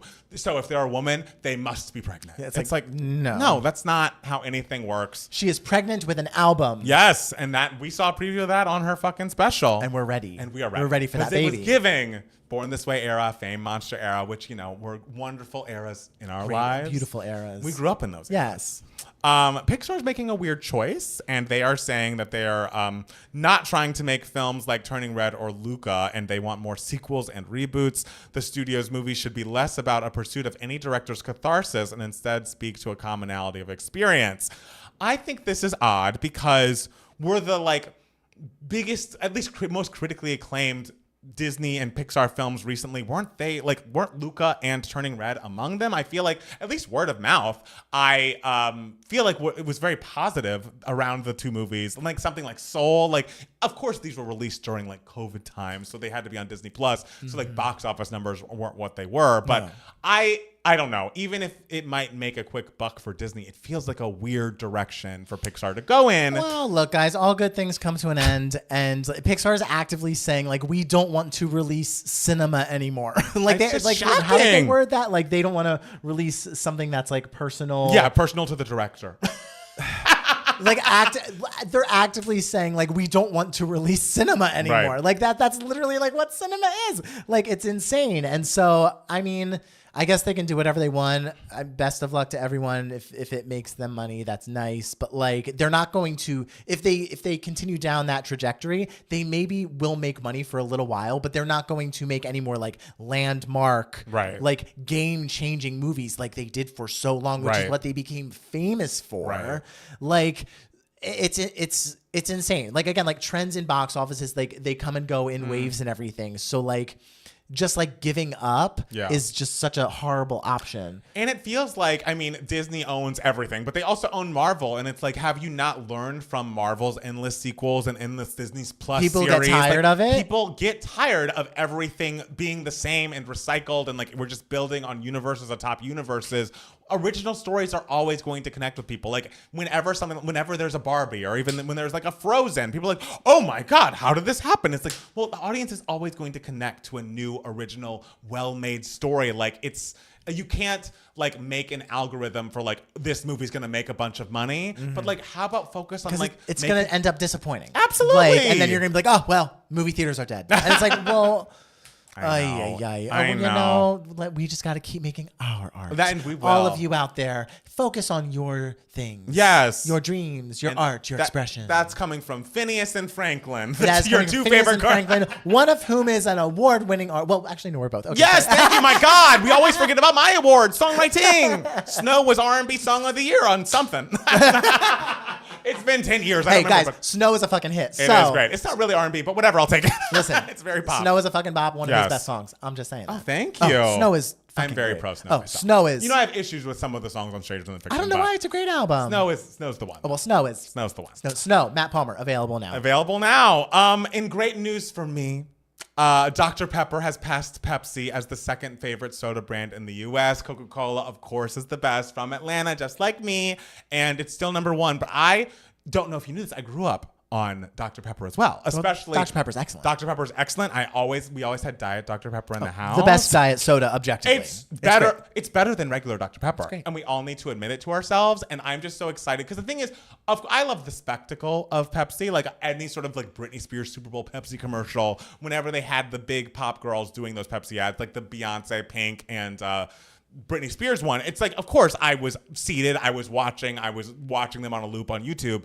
But the drink has never been it. Pepsi has always been a flop to me taste-wise, and I'm excited that Dr. Pepper is finally getting its shine after all these years. Well, but Dr. Pepper's a Pepsi product, isn't it? Apparently not. is. It's in the Pepsi Dr. family. Pepsi, or Dr. Pepper passes Pepsi as the second favorite but like soda Pepsi brand. is the company that owns Dr. Pepper, isn't it? Because Coke owns Mr. Pibb. You can look it up, but I don't think they put them next to each other. It's the same as like how Coke owns Sprite. But they wouldn't. The Sprite is not on this list because it's a Coke product. So maybe that has changed. Because they wouldn't make a comparison between Dr. Pepper and Pepsi if they were under the same umbrella. I don't care enough. Well, you argued, baby. Good for Dr. Pepper is the point. We love Dr. Pepper. Yes. We love Dr. Pepper. Diet Dr. Pepper as well. Yeah. Dr. Pepper was founded in Waco, Texas, a year before Coca-Cola and was created in 1985. And Pepsi in 1983. The brand's increasing popularity is due to its many flavors, investments, strategic marketing, and distribution efforts, according to Digest. Just excited for Dr. Pepper and all the doctors out Congratulations. An award-winning, well, second place, I guess, award-winning soda. there. Absolutely. I wouldn't know. I've never come in second. Oh my, I don't think that's true. But I'm happy that this week it's true. No, I remember first grade field day in elementary school. My team came in second. Clearly, it stuck with you. I just remember it because the previous year in kindergarten, my team came in first. When I came in second, I was like, what is this? What were you competing on the field trip? It was trip? like field day. It was like a day out of the year where like day. everyone just like played game. Like your class was split into two teams and like they like competed in different like little like the long jump or like whatever, like the wacky relay race or whatever. And like your team either came in first or second for your class. And kindergarten, my team came in first. First grade came in second, and I was just like, what is this feeling so sudden and new? Did you hear about the Beatles cast? Supposedly. Yeah, supposedly. Harris Dickinson, a person who I'd never heard of, Paul Mescal, Barry Keoghan, and Charlie Rowe are rumored to star as John Lennon, Paul McCartney, Ringo Starr, and George Harrison in the Sam Mendes upcoming The Beatles biopics. I'll never get over the fact that there are going to be 4 movies. Listen, if there can be 2 Wickeds, there can be 4 Beatles movies. That's true. I guess we're going to have, 11 Toy Stories, 45 Frozens, and 4 Beatles movies. That's true. I'd rather have 4 Beatles movies than like 12 Buzz Lightyear movies. I mean, I think Buzz Lightyear was a part of the problem because there was a lesbian kiss in it, so no one saw the movie. We hate gay people. But the thing is, like, Lightyear like didn't do well financially for Pixar either, and that's like a total like reboot, not like reboot, but like sequel. I think they're blaming the gays for that. So it's like Luca, they're trying to push their agendas. And it's also like Luca's not actually explicitly gay, guys. It's a metaphor. It's a metaphor for gayness. And Luca's lovely. Luca's lovely. Luca is lovely. I've never seen Luca, but I'm sure it's lovely. I heard it was lovely. It really was. You should watch it. I will one day. I love that. Did you see the Sister Act 2 reunion performance? Of course I did. I put this on. I didn't watch it, but I assumed you did. It's great. How did you feel? I felt my heart was warmed, and I'm ready for Sister Act 3. I love how we're talking about like we don't need sequels, and it's like wait, but Sister Act 3. Yeah, but it's different. It's been so long. I know. Since 2, right? Yeah, and so we're ready. Yes, we're very ready, and I'm glad that they came together. I feel like it was a big moment for Whoopi. I also feel like when Whoopi's on The View, half the time she's like, I don't fucking care about this. I love it. And it's the so best. To see her light up and be really excited about this, it's very exciting. Yeah. I love that. And in last news, that's very sad. And we are people who believe victims. It would be unfair of me not to mention this after mentioning all of the Diddy stuff. The Dream, who is an artist that I very much enjoyed, writer of Umbrella, has been a very close collaborator of Beyonce's since, I want to say 4. Like, I feel like for such a long time, he has been a part of her creative process. He has been accused, trigger warning, of the R word, sex trafficking, and sexual battery. And it's a lot of sensitive comments, but content about this artist who was looking to make her big break and to like become a part of his label, and like he was writing songs for her, and just like the stuff that was happening. She was an aspiring singer, and in 2015 she flew to Atlanta to meet with The Dream, who took her to a strip club. Within a few days he started pressuring her to have sex with him, saying that it was a part of the process. And he would like say things like, oh, I'm going to get you to be the opening act on this Beyonce tour, this Rihanna tour. And of course it never fucking came to fruition. And it's just disgusting and horrifying. And the amount of people in the music industry who have done shit like this, like maybe not to this degree, but like it is, I feel like the Me Too movement covered a lot of different industries, but it was a lot of focus on film and a lot of that film industry that had a lot of disgusting shit happen to it.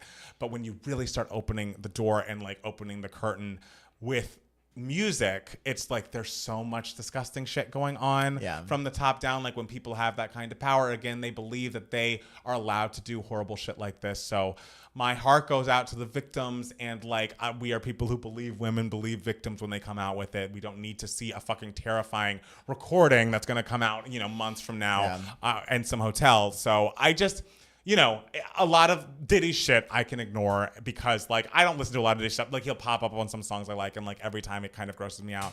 I have engaged with so much The Dream content in my fucking life that it almost gives Michael Jackson when that was happening to me, because it's like, this is not just a small part of, like, my musical appetite, and so it just is really disgusting and disheartening.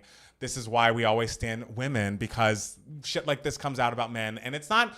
I'm sure there are women who have taken advantage, absolutely. Oh, but yeah, sure. To this level, to this degree, like the fact that this happens so often with men, I think is not a coincidence. So, well, and it's so hard, like with the music industry too, because the whole thing about the music industry that's a little different from the movie industry and like the TV industry is that like the music industry is like, they are cool as well. Like these people aren't just people with power. They're also people who society has deemed cool. And people look to them and they're like, I want to be cool like them. So I want to, not like if you're like a young woman, like in her position, she's probably like, wait, but like he is so cool and everything. But also like these young guys grow up looking up to people like The Dream, being like, I want to be cool like him. Right. I want to do what he does. And then the cycle continues. And so these kind of men have proteges. They take other young men under their wing and be like, this is how you, when you are this successful, this is what you do. And I mean, I hope if something good comes out of this with all this Diddy stuff, all of this, The Dream stuff, it's like people can see this is not acceptable and we're not going to fucking stand for it anymore. And you can't treat people, you can't treat young women like this. You can't treat aspiring artists like this. Like, don't be fucking disgusting. Like, I don't know why the idea of like, oh, I'm a man and now I have the power, so now I can do all this disgusting, horrifying shit to women. Like, that's what you wanted the power for? Like, that has never, I don't know. I don't know what's wrong with people. People are just fucking sick. So if this somehow comes out to be untrue, then sure, we'll talk about that. But I'm a person who believes these accusations because they've been proven true time and time again. Yeah. Disgusting. So, okay, is there any other news for idiots that you'd like to discuss? Absolutely. Oh, right. Let's I hear said it. I was going to bring it up, but first we got some people in the chat saying all these different cartoon characters that I look like. Okay, who else? We got to vote for Nemo. We got to vote for we got to vote for Luca. Oh, yes. Luca. Miss Frizzle from Magic School Bus. That feels like redhead chaperone stuff. Sure, because all redheads look the same, I guess. That's what I heard. And Alfredo Linguini. I don't know who that is, but like her. I guess whatever. I hope they're cool. Yes. But anyway, so that's an update on that because you were all very curious. But the news that came out last week that you and Rory did not talk about, which I'm happy about because I get to talk about it this week. Great. I don't know how many days ago, a banner, like a whatever board, video board outside of the Majestic Theater, which for, about over 30 whatever years hosted the Phantom of the Opera that closed probably a year and a half ago maybe. Everyone was like, what's going to take up the Majestic? What's going to take up the Majestic? These letters on this billboard just appeared outside of the Majestic. A and P, I believe they were. And it was like, you could tell they were letters in some sort of title or something like that. And everyone was like, what is this? This is like a Beyonce level, hand. This is a Taylor level hand. Like, what is this Easter egg? And then later that day, just the words, like the full banner, Audra Gypsy, popped up outside of the theater. And that was the announcement that Audra McDonald will be playing Mama Rose, what is considered the greatest role in American musical theater. It is her turn to play Mama Rose in the next Broadway revival of Gypsy. And I feel fucking validated because since 2008, since the Patti LuPone revival, me and my brother, we were both like, Audra McDonald will be playing the next Mama Rose in the next Broadway revival of Gypsy. Mark our words. And everyone was like, I don't know. Well, guess what? We knew and we were proven correct. Thank you, ladies and gentlemen. I'm thrilled because she is Audra McDonald and she is taking on this role that will be so astronomical for her, because it will also make history because it's suddenly a black woman playing Mama Rose and Gypsy. It will be about a black family. And I'm so excited to see that interpretation of this classic, brilliant show. And there are also rumors that maybe Keke Palmer as Louise, which had crossed my mind. Really? And I want to say we talked about it a little bit in the Discord because since the Discord, a couple times I was like, Audra's going to be the next Mama Rose. And I think like Adam Parnell maybe in the Discord was like maybe Keke Palmer as Louise, and I was like, I love that. And so then there's also rumors of that, like confirming that might be happening, which is such excellent casting that would be so exciting. And I'm so thrilled that it is the first show to reopen the Majestic Theater, like a perfect show and performance to do it. I'm so excited. So, okay, the other thing that I've heard, the hubbub I've heard, is that Nicole Scherzinger was supposed to be the shoe-in for leading actress, the Tonys for that year. Yeah, but the thing is, it wasn't just her. It was also Kristen Chenoweth for what's that new musical called that Stephen Schwartz is writing for her? Queen of Versailles. Okay. And so it was very much kind of like, it's going to be Kristen Chenoweth versus Nicole Scherzinger for Sunset Boulevard. And then this announcement. Is there any chance either of them could maybe get it? You never, ever know. That sounds like you no. Never that sounds know. like no. You never know. Okay. But like it will be a tough nut to crack. I mean, the thing is like Audra's Gypsy is opening in the fall of this year. Okay. So like it will have to have like several months of playing for the Tony Awards. Like who knows like what new things will pop up like right before the Tony Awards that may be seen as like more exciting. Sure. Also Death Becomes Her is coming to Broadway. Like Megan Hilty and Jennifer Samard, like they were like in contention. Like those are two excellent musical comedy actresses and everything. But Audra being announced, they were all probably just like, fuck. I know. That was not a great day for all of them. And it's like, even though Audra McDonald has 6 Tony Awards, just like her playing Mama Rose is it will be a feat. Okay. Like, and I mean, it's such a phenomenal role. I remember seeing Bernadette Peters doing it in 2003, and it was just like one of the best performances I will ever see in my entire life. You all know how her performance at the 2003 Tony Awards, I consider the greatest live performance that's ever existed, that's ever happened in the history of ever. Yes. So just seeing Audra getting the chance to do it is exciting. I am very excited. I am excited to see clips, see it on Broadway. Maybe I'll make it back to New York. I would love for you to see Gypsy. I've never seen it. Oh, you would love Gypsy. I would love to. And Audra's going to be so amazing. This is the show you need to see when you go to New York. All right. And speaking of the Tonys, if you're a patron, you should go to patreon.com/2gaymats. We have a new Tony Awards poll for the Tonys that are happening next Sunday. And if you guess the most correct answers in all of the categories that I put up, which I think were all of them except for the lighting ones, because I was like, I don't have enough lighting.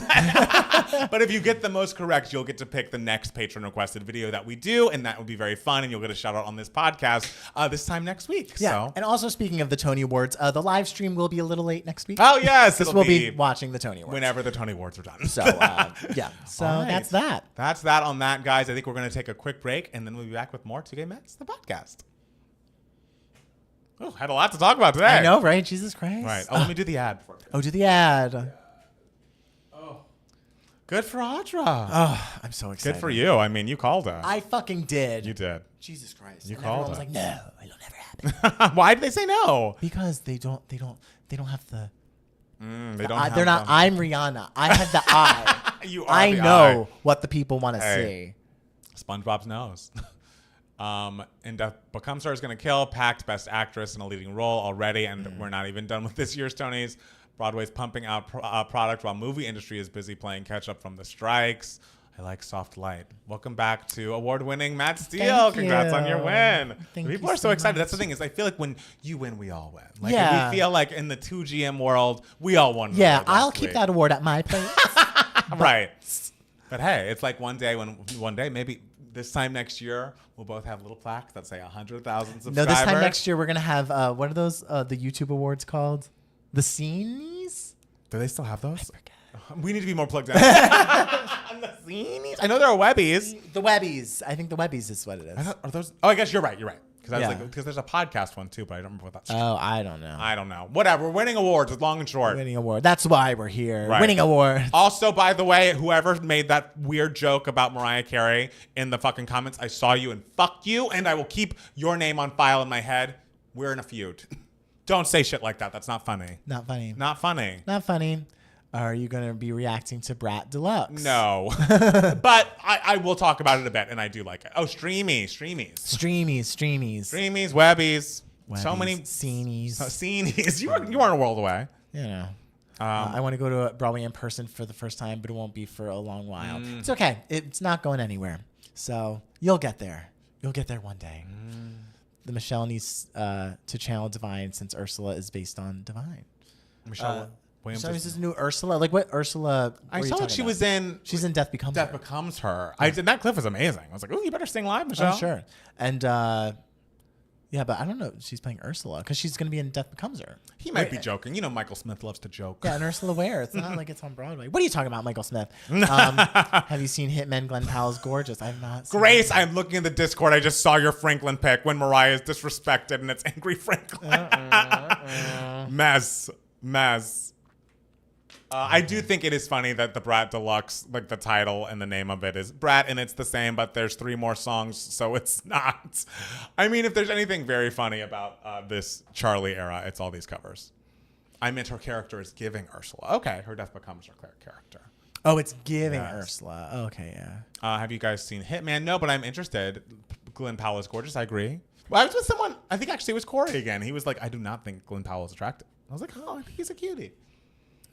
Should I call in tomorrow? Call in? Like call into work and say you're sick? Go to work. We do these pretty early, even for East Coast. Go to work. Working is important. You need to pay your rent. That's what Fifth Harmony said.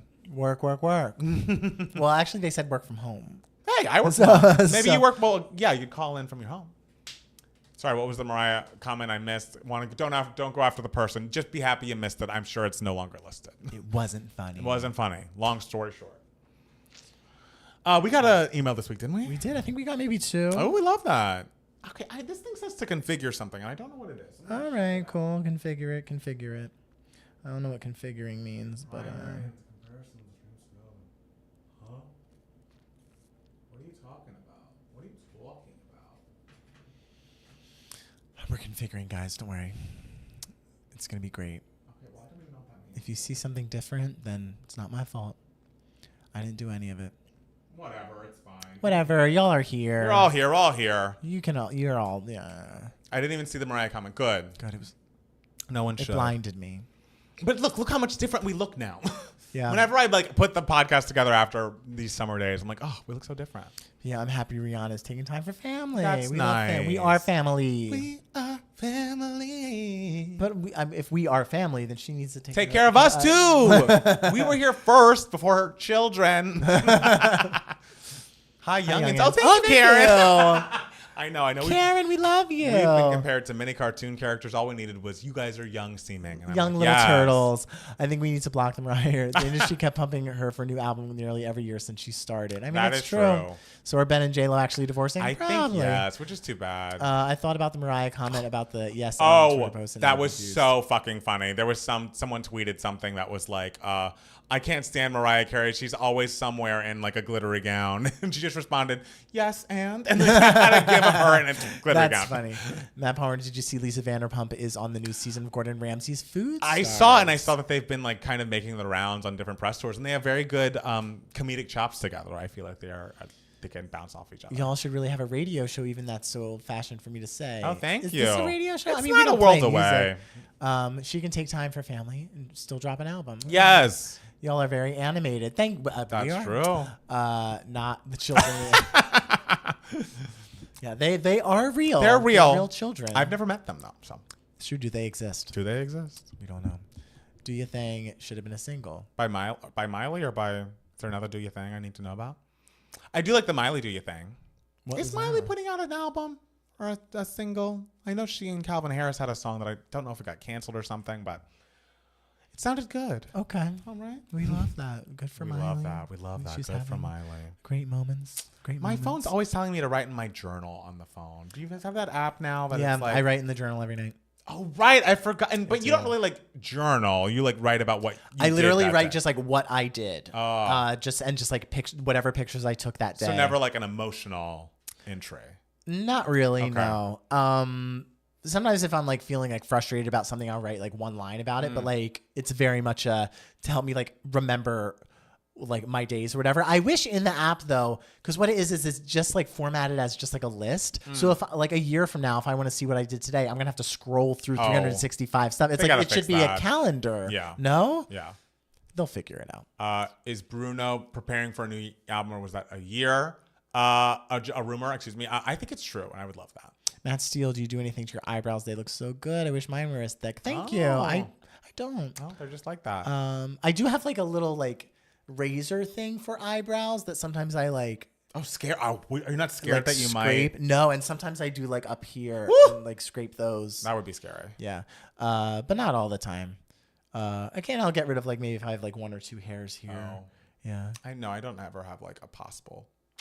No, I don't have much, and it's not no. But I'm just like let me just Clean it up. I just would be so scared to have any sort of razor by my eyebrows because I'm like, I'm gonna shave it off. Oh, I'm not scared of it. I'm gonna shave it off. I just know. Yeah. I remember. Oh, my ex-boyfriend. I used to pluck his unibrow. This is actual plaid. Yeah. Okay. The plaid. The plaid. Yeah. It was interesting. He had a very hairy face. No hair anywhere else on his body. Yeah. Hope he's well. Hope he's dealt with his hair issues. I don't think it was an issue, but I heard Bruno was coming with something. I would love that. Okay. I would love for Bruno to come back. You know, he's the one man I care about, like vocally, artist-wise. oh, thanks. I mean, vocally, artist-wise. I'm an artist, and I vocalize on the True Gay Mats podcast. Do I not? You do. It's true. It's cool seeing a bunch of streaming services putting Pride stuff on their sites front and center. Yes. Yeah, YouTube should be featuring us. What the fuck? I know. We have gay in the title. Yeah. I didn't know you guys stand Me, I Am Mariah that hard. No, we love. We always talk about how much we love Me, I Am Mariah We do. and how people pay it and dust. people shit on it. And I'm like, why? literally why? Like, the songwriting is great and personal. The vocals are The vocals are fantastic. Like, what's the deal? Like, why? It's like, yeah, no one likes money, but like... I mean, there's an argument to be made that like One More Try and Heavenly vocally are very auto-tuned. But whatever. Who cares? There's only 2 tracks at the very end. The emotions were there. And people were like, when she and Nick Cannon got divorced, they were like, oh my God, what's the divorce album going to be? It's like, guys, she already put it out. Yes. And it's Me, I Am Mariah. Did you hear Faded? You come. You go. What happened to Matt from last week? You mean Rory? He's we only have 2 He's people. still alive. He's still Don't with us. worry He's doing about great. him. Won't watch the Alec Baldwin reality show. It's still weird after that director was killed. Yeah, it was a weird. He's had a weird time. I shaved off half my eyebrow when I was younger because I wanted the scar Piper had in Charmed. Well, you tried. It's me. I'm people. I recently saw that the conservative Christians are getting worked up over seeing a pride flag on the set of The Chosen, a show about Jesus. They'll get over it. Listen, Jesus would have liked us. He would have been a guest on the podcast. I love Netflix priding it up for the gays, and their collection is still lacking. You Don't Know What to Do is one of her best pop songs ever. You Don't Know What to Do is excellent, and the fact that it wasn't a single is insane. Like it should have been. The fact that she put out You're Mine over You Don't Know What to Do. It should have been, and she should have put out You Don't Know What to Do as the second single after #Beautiful. It's a perfect song. Thirsty's also incredible, but the way the rollout was not good. We can all agree. It's rough. She was going through it. She was going through a rough time. Not Me, I Am Mariah being Taylor's Midnights foreshadowing breakup. The thing is, I believe Mariah and Nick had broken up and then got back together briefly around the time of the release. Because you don't write a song called Thirsty and then be like, oh yeah, our marriage is great. Like, nah. Fucking opening it with Cry. I know. Dedicated. I know. Like, that album has got some good shit. And you know I love Camouflage. I know. Camouflage. Camouflage is great. Waves. Excellent. And of course, the best track, I mean, I don't know if we're going to get blocked for this, is the when she's just talking in the Me, I Am Mariah, the Elusive Chanteuse interlude. It's a perfect record. On the back cover of this album is a personal treasure. And that's my heart before it was ever broken. And then the background vocals on a spoken track are so fucking funny. And I just love, like, it's for those of you who actually care. Iconic. Faded and You Don't Know What to Do or right there. And on the talk show where she was talking about that, how it's like based on like the drawing or whatever. Yeah. And what talk show was on she on? When Dave Letterman or something? And he was like, what's that in your hand? She's like, pack of cigarettes. Yes. Queen. I kind of want all the LGBTQ community support The Chosen just despite the Christians. That's fun. Yes, Justin knows about Faded. Yes. An iconic song. More love for Charm Bracelet. Music first. I love that you love Charm Bracelet. I do. And I think there's great moments. Great moments, great songwriting. Yeah. Do you guys like the song The Art of Letting Go? Absolutely. Yeah. Baby, letting go. I always wonder, because when the album was initially called The Art of Letting Go, when she was going to put it out in the fall or like put it out after Idol and like roll right into it, I'm like, would it have done better? Because I think she tacked on One More Try and Heavenly. I'm glad to have them, but I don't know if they were needed. And then she could have just gone into You Don't Know What to Do. I just have dreams of it doing very well. Do you guys have any more rank videos planned? I'd love a Mariah related one. I'm sure we will do more. Oh, yeah. We want to do one for music videos. Absolutely. I love them. Oh, Meteorite. That was the one who I was listening to you as you were listening to it for the first time through the door. And at the end, you were just like, that was weird. It is weird. I don't dislike it, but it is like, I've listened to Mariah do so many different types of dance music, and that one just doesn't. I'm just like, the production is so odd. It just is more, feels like more of an early 90s Madonna sound than it does Mariah, and it just is strange for me. Charm Release It is more than just her Whisper album. If you could choose the next single for the girlies' albums of this year, what would they be? Ooh, great question. Next single for Beyonce, I would put out Tyrant. Yeah. Next single for Ariana, After the Boy Is Mine. Maybe True Story or Supernatural. Okay. Next single for I don't know what Dua? For Dua. I think it's the Falling Forever, right? Like that's the song that everyone fucking loves. Trying to think who else, but I don't even know. But I know Billy put out a video for Chihiro, but I don't know if it's that the official single. I don't know. I don't know what the girls are doing. I think that's supposed to be like a body of work. Sure. Oh, I Only Wanted It, my song on Charm Bracelet. It's great. It's a great My All Part 3. After My All and After Tonight, which is excellent, and then I Only Wanted. Two Most Wanted, I think, got a release. I think we're in the middle of the two most wanted. The thing is with Beyonce is like, has she released a single in a decade? Like, she doesn't release. Texas Hold'em. Yes, Texas Hold'em wasn't. Yes. And I guess Break My Soul was a single. Yes, it's like before the album comes out, it's clearer. But then after the album, it's like, I don't know what's happening. I know. Because before she was just like, well, there's already visuals for everything. But then there wasn't. Grace says, I saw someone say that Katie never makes it past the first round, so I feel you should do a Katie single backup. The sophomore album, she must have made it. I forget where she landed. There's no way, unless I put her up against like the Fame Monster or something. Yeah. I was just listening to After Tonight. Excellent.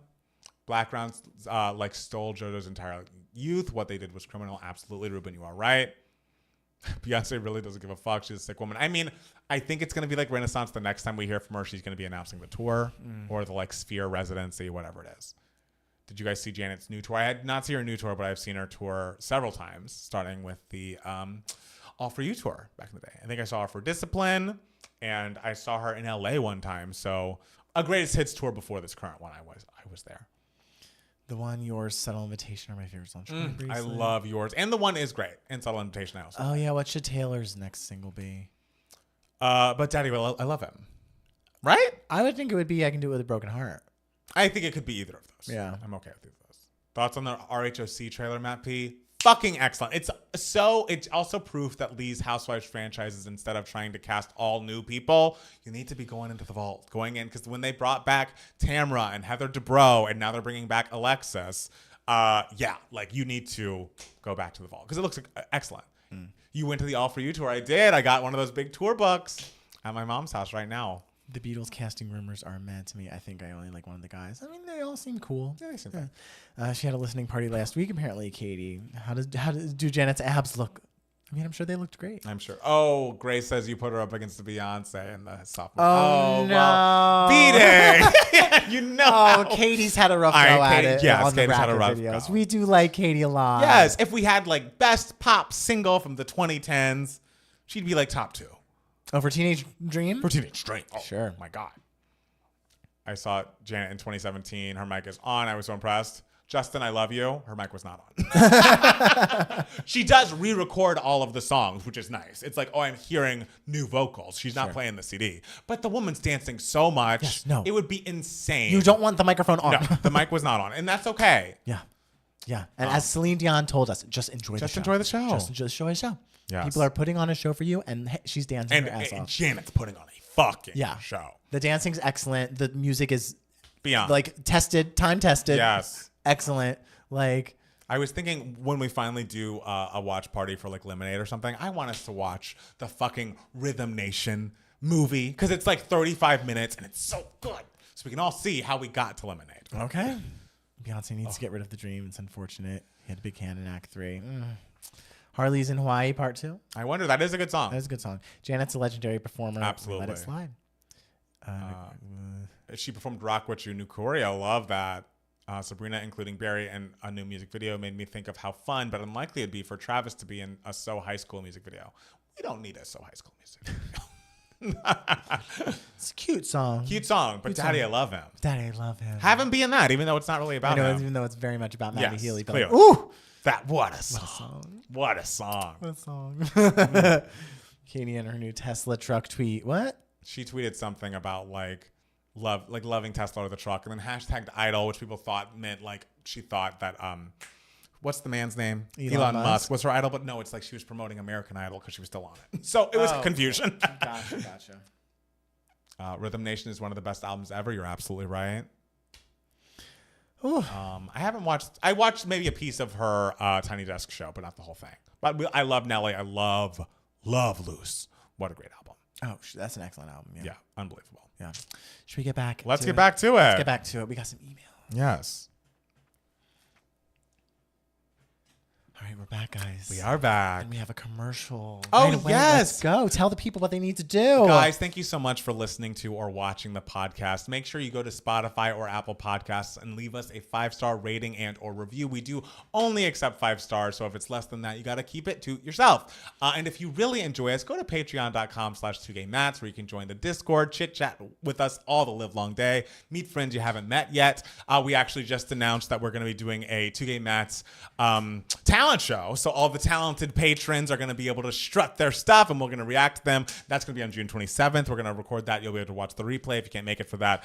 And you can also request for a certain tier that we react to something of your choosing, a song, a music video, a scene from a film. It's a lovely place to be. It is. Yes. Yes, with us. With us. The animated people of the world. We're very animated. Yeah. So, guys, this is Email My Heart. This is the section of the podcast where we answer any questions that you guys might have. You can be a part of Email My Heart if you email us at 2gaymats@gmail.com. 2 is spelled TWO. Yes. So the first email comes to us from Amy. And Amy, I love this. It's about me.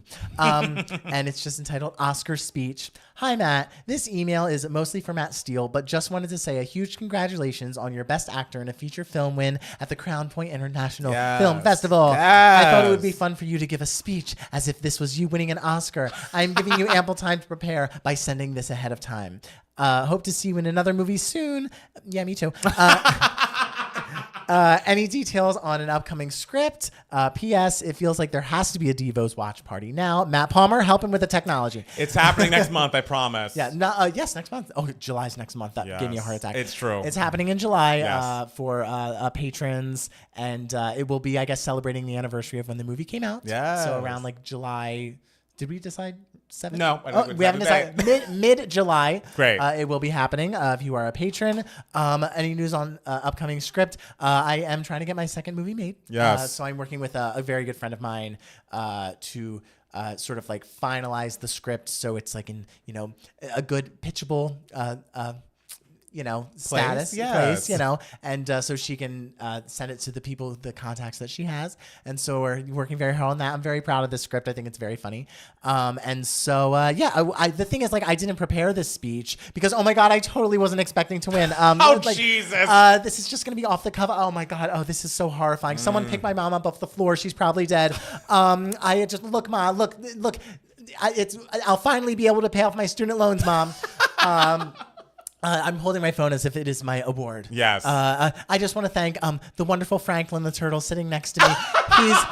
He was with me throughout the entire process of making this film and through all the stress and the headache and everything. And he came out of his shell every day to tell me it was all going to be okay.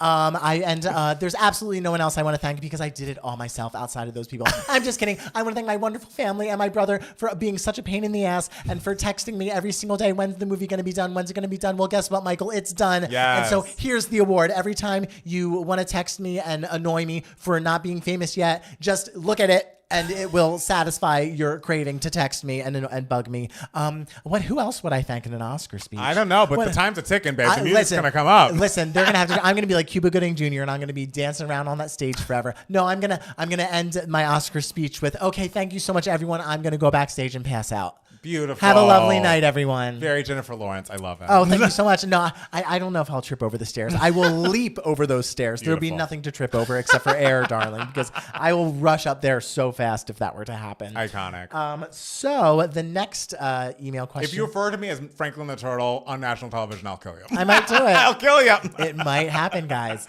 Next question comes to us from Pauline. And so, Pauline, it's a long email. Yeah, we might need to edit. It just says quarter life crisis, which we can all relate to, ladies and gentlemen. Dear Matt, I hope you two are well. Congratulations, Matt Steele. Thank you. Matt Palmer, congratulations on keeping calm and carrying on with the podcast last week. Thank you so much. Really happy about the Trump conviction. Yes. You and Rory giving advice on to previous email. My heart's prompted me to submit my own. Been a listener for over a year now, and I'm still in the process of listening to historical podcast episodes while waiting for new ones every Monday. I'm in Australia. I moved from the Philippines to Australia to pursue my postgraduate studies. A month before my move, I started a relationship with someone back home. Despite the distance, we managed to make it work for nearly 2 years with my occasional trips back home where we only needed to spend a few days alone tops. His recent visit for my birthday in April was his first time here in Australia, and I tried my best to be a good host and a good partner. I took time off from my job, but considering the tuition fees and the hectic schedule, I found it difficult to cut classes for more than a day and a half each week. He was here for 2 weeks, and there were times when he could have been out exploring, but I had to sit down for a while to do some homework. Although we didn't travel much, I cherished the long days spent together. However, there were times when our routines clashed, and my impatience sometimes made him feel like a burden. Overall, his visit didn't go as well as I had hoped. He felt like I wasn't a priority.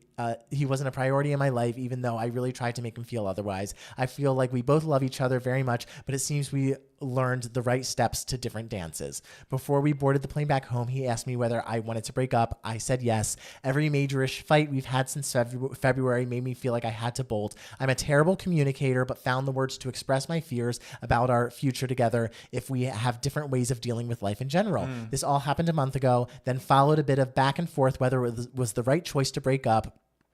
We apologized for words said out of anger and agreed to no longer contact each other until August, where we'll decide if we are getting back together as partners or getting out of each other's lives for good. Adding to the confusion is the fear of waiting for him as we both grow. I worry about him being left behind as I pursue my goals here in Australia. The thought of him moving here in a few years fills me with anxiety, as I am uncertain if I can carry us both emotionally and practically. What if I make him uproot his life back home to make him move here and then it doesn't work? Thank you so much for taking the time to read this. I love him deeply, but I'm also scared that our individual growth paths might not align, leading to resentment and future heartache. I'm torn. While my gut says breaking up was the right call, the thought of living without him makes me nauseous. He's my best friend, and I believe he is the love of my life. What if I'm spending my life with someone I love but not necessarily like? Apologize for the lengthy email. Summarizing the end of our relationship in an email feels a bit weird to me. Thank you so much for taking the time to read this. You two are a joy that keeps me company while I am working and or studying. Hopefully I earn enough money in the future to join the Patreon. Yay. Because it seems like a fun place to be. It sounds patronizing, but I really love what you do. No, not at all. No, not at all. Thanks again, and have a lovely week ahead. You know what, Pauline? This is a normal thing to go through, Absolutely. Especially in the situation you are in. And I will say, like, having do come moments in relationships where, like, you start spending time together, but the honeymoon phase is kind of over, and you're like, I have to start doing my routine. I have to be doing my homework. I have to be doing, like, the things I need to do to survive and function. And so it stops being about, like, we're spending all this time together. Let's just spend hours cuddling and doing nothing and all this stuff. So that's a natural thing to happen in any relationship. And that is kind of like a hard step to take. Sure. But regardless, if you are having these feelings now, you both have had thoughts about having a sort of break until August, I think maybe the break could be worth it. I mean, I'm not necessarily someone who's like, yes, breaks are good, breaks work and everything, but, like, I don't know. I don't think it can hurt. I don't think it's going to hurt. Yeah. No. So I think you seem very self-aware about this situation. And it honestly seems like he is too. Like, he seems, and even though you both had, like, words with each other and, like, had fights and everything, it seems like he is also pretty self-aware of, like, this situation, and maybe it's not working out, like, in the way you want it to work out. So I think I think a break until like maybe August, and then you like sort of like check in with each other, see how you're doing, and go from there is a fine choice, a perfectly fine choice. Yes, and I would also say there was a lot to the email. I think having a relationship. It sounds like you are a young person, that you guys are a young couple, and the fact that you met a month before you moved and you're having this big long distance relationship, like that's going to be a big hurdle. It's going to be not easy, especially if the long-term plan is that your ex-boyfriend moves to Australia with you. Like that is a big thing to ask, and it's going to add a lot of pressure to the relationship because it's like he doesn't have connections there, so it's going to be like a whole new experience. There is one line that stuck out to me when I read this and when Matt Steele just read this, where the question was, what if I love him but I don't like him sometimes? Or like, it didn't even think you said sometimes. I will say love is a beautiful emotion. Love is butterflies, and it's based in commitment and really reciprocating your relationship in a beautiful way. And I think that's always lovely. At the end of the day, to grow old with someone, you must like them. Yeah, the line was, what if I'm spending my life with someone I love but not necessarily like? You must like them. Because at some point, the butterflies are going to go away, the chemistry, the sparks and things. Even though it's like you're always going to have a warmth in your heart looking at your partner, it's not going to be as exciting as it is this early on in the relationship, just because like naturally that's not how people work. The liking is baseline. You must like him. And if you're already at the point where you're like, I feel like I don't, I think you got to listen to your gut. And your gut is always already saying that you made the right decision. I think it's hard. I think you wish the situation were different. Like if you guys were in the same place, sure, you could keep dating, keep like figuring it out. And like if it didn't work, no harm, no foul. We'll both go on with our lives. But the fact that you guys continuing a relationship involves him moving to Australia, I, hate to be a negative Nancy, but that on top of the like, I don't think I like him, makes me think it's best for you two to go your separate ways. I know you feel like he's the love of your life right now, but I promise you, the love of your life, you're also going to like very much. Yes, and that's something you kind of like realize, like as you like get older and become an adult, you realize like, oh, the person who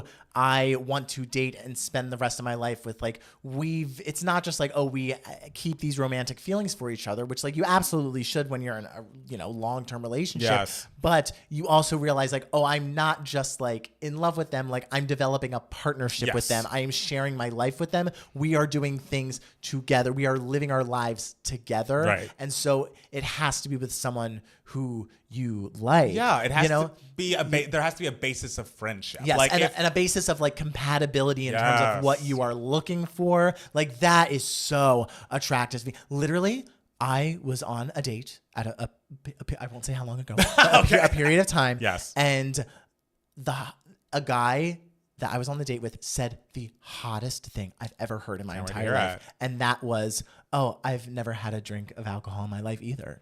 And I was like, that's right. Because it was like, I like realized I was just like, and like, not that I'm like judging people if they drink or anything, but like I've never had a sip of alcohol in my life, but like the thought of like, oh, maybe dating someone who lives their life in the same way I do, like this means that further down the road, like if we have kids, this won't be an issue of like, well, how are we going to navigate like teaching our kids about like alcohol, like all that kind of stuff, like because we are very much aligned. Like, and so that was like finding out that someone like was compatible with me in terms of like lifestyle was so hot. And I was just like, yes, it didn't work out, but I mean, hopefully he smoked though, because I know that's a requirement for you. Like, every single guy who I'm like, yes, it has always been a smoker, and it's like, God damn it, which like I'm not a smoker, but yeah, so you start to realize like as you get older, like I'm looking for not just the flames, I'm looking for the fire. Yes. Or I'm not just looking for the flames, I'm looking for the wood that the fire is on, that are the roots of the fire. I feel like it's like the question of chemistry versus compatibility. Yeah. And like compatibility is what you really need to be looking at when you're talking about a long-term relationship, because the chemistry is beautiful, it's wonderful, and like I feel like necessary near the beginning. Oh yes, we all love But Daddy I Love Him. We do. We all love that song. But you're not building a life with only chemistry and no compatibility. Yeah, that relationship didn't last either. And it'll be heartbreaking. It'll be heartbreaking. And, absolutely. And you will always have fond feelings for that person, except Taylor doesn't have fond feelings for Maddie Healy anymore. But like, I would say, take the break, see what happens. And then like August, I imagine you will be in different spots in your life where you realize like, you know what? Figure it out from there. But just go in knowing I guess what we taught you, Right. advice and everything. And keep going. Yeah. Well, I mean, if what you are saying is true and you still feel like it's true about like I may love him but I don't like him, and like my inner gut kind of tells me I made the right choice, I think you've got to go with that. Because also you don't want to have it really go down in flames, and then for the rest of your life harbor negative feelings about this person. Like like what happens if he moves there and it really doesn't work out? Like the amount of resentment on both ends is going to muddy the like good memories that you already have. Yeah, you know? and like I don't know, I'm very much a person who like I want to remember this relationship fondly, and I think if you both decide like, you know what, this isn't working, let's like be reasonable about this, then you can remember it fondly. Yes. You know, and but also a thing that stuck out to me was the fact that you were only dating for a month before you moved like out. I don't know. I'm sure you talk often and everything, but like you didn't know him well before you moved, you know? True. So all of your relationship is sort of based on that sort of long distance thing. And so you may still find that you don't know him as well as maybe you think, you know? And that's okay. It doesn't mean he's a bad person. Not at all. You know, and it doesn't mean that this was a mistake to get in the relationship. I think it was a beautiful thing. Yeah. But at some point, we've got to be a little bit logical and we got to listen to ourselves. Because I think you already had the answer and you just needed us to kind of reflect it back and to you. just know that it's going to be okay. Absolutely it will. You will be okay. He will be okay. Yes. You seem like intelligent people. Like you're doing great things. You're going to school in Australia. Like that's amazing. Like you are really going out there pursuing your goals. Like it's great that you're like focusing on that. So don't worry about it. It will hurt. It will hurt. And just know like, and give yourself that time to like be hurt and be upset and like mourn and everything. And just keep telling yourself these feelings are normal. Yes, very much so. Feelings are normal. Very much and that one day it will be better. We love you. Thank you for listening to the Yes, history. thank I don't know you. what we're saying in those past things. I know. If you hear us talking about how COVID's not going to be a thing, just fast forward through that part. But Matt Steele, Yes. I have a question for you. Yes. What has been giving you moments, darling? So since I wasn't here last week, I'm going to do two things. Oh, great. Because it's going to be 2 weeks worth of stuff. So Beautiful. before I went to Chicago, I saw the movie Furiosa, the Mad Max Fury Road prequel, which is all about the character Furiosa. It was played by Anya Taylor-Joy this time in this movie. George Miller directed it. And like as a surprise to no one, it's fucking incredible. like I love Fury Road. Like Fury Road was like such a huge surprise for me because like I went into Fury Road being like Mad Max, bunch of cars, things exploding. I don't like action. I don't know how much I'm gonna like this, but everyone says it's great, so I'm gonna see it. And like I sat through that whole movie just like blown the fuck away. And so I was so excited to see Furiosa, and it totally lived up to everything. Chris Hemsworth is batshit crazy in this movie, like in such a fun way. It's just like fun, pure like entertainment where like you're rooting for that girl so hard, and like the visuals are phenomenal. The action sequences are so exciting, and the way it like leads into what happens right before Fury Road begins is so good, so effective. Really just fantastic. So I was really excited that I got to see it before before I went to Chicago. Right. But this week I saw another movie as well. It was an A24 movie called I Saw the TV Glow. And I traveled all the way to Burbank to see this movie. Oh my God. Because it was out. It's been out for like a month, and it wasn't playing at many theaters by me or any theaters by me. So I went all the way to Burbank on Thursday to see it. And it's bonkers. Like so like some people are describing it as like a horror movie, but it's not. It's kind of like it's just like an eerie drama. Okay. It is about this main character, this boy who's very, very like shy, introverted and everything. And you can tell that he's like struggling with something inner that's happening within him that you honestly like never find out what it is. Oh, interesting. And he is not allowed to watch. He has a very strict father. He has to go to bed before like 10:15, and so he keeps seeing these like trailers for this like young adult TV show called The Pink Opaque, and he's just like, this show looks so good and I can't see it because it comes on at 10:30. He bumps into this girl who's like a couple years older than him, who's like very much like an out lesbian, and she is very much going through it as well because it takes place in the 90s. Oh, okay. And so they start talking about The Pink Opaque, and he's like, I really want to see it. And so she's like, well, you can come over on Saturday night and like watch it with me if you want. And so he like lies to his parents about where he's going, and they watch it together. And this show like bonds these two sort of like outcasts together. And it's directed by a filmmaker named Jane Schonbrun. Schonbrun? Okay. Not sure how to pronounce it. Schonbrun. Who's very much a millennial, because you can tell like they watched Nickelodeon as a kid, and everything about this movie is so 90s Nickelodeon coded. Like the TV show, the style of the TV show, the attitude about these TV shows in general, like, and there's so much about the movie in general that is so 90s child coded, like the like election days in your elementary school, or like did you guys have the planetariums that would come to your school? The big like things that they would blow up and put in the gym for like a week, and like one by one classes would go down and like go inside. It was always like the best time of the year. I don't think we had that. We had the big things that were like outside, the kind of like big tents that were multicolored and all of that. Oh, like the parachutes? Yes, they have that. Okay, yes, that's an aspect of it. But like there are so many, like Pete and Pete make a surprise cameos. Ooh, in this, that's like Pete and Pete from Nickelodeon, and like I've never seen someone so effectively portray this era of television so well and so beautifully in a way that felt so personal. The plot just like goes off the rails in like the most fun way, and to points where you're kind of just like, I don't know if I understand what's happening, but like I'm still so invested because I feel so connected to these characters, and I particularly felt so connected to the world that these kids were so invested in, and you can tell that this 90s the movie felt so personal, which is why even if you were kind of like, what the fuck is happening, like it's still like you felt it coming from the director's soul so much that you were just like, I'm still so invested, even if I'm confused. And you felt, and you knew how much this era of television meant to this director so much.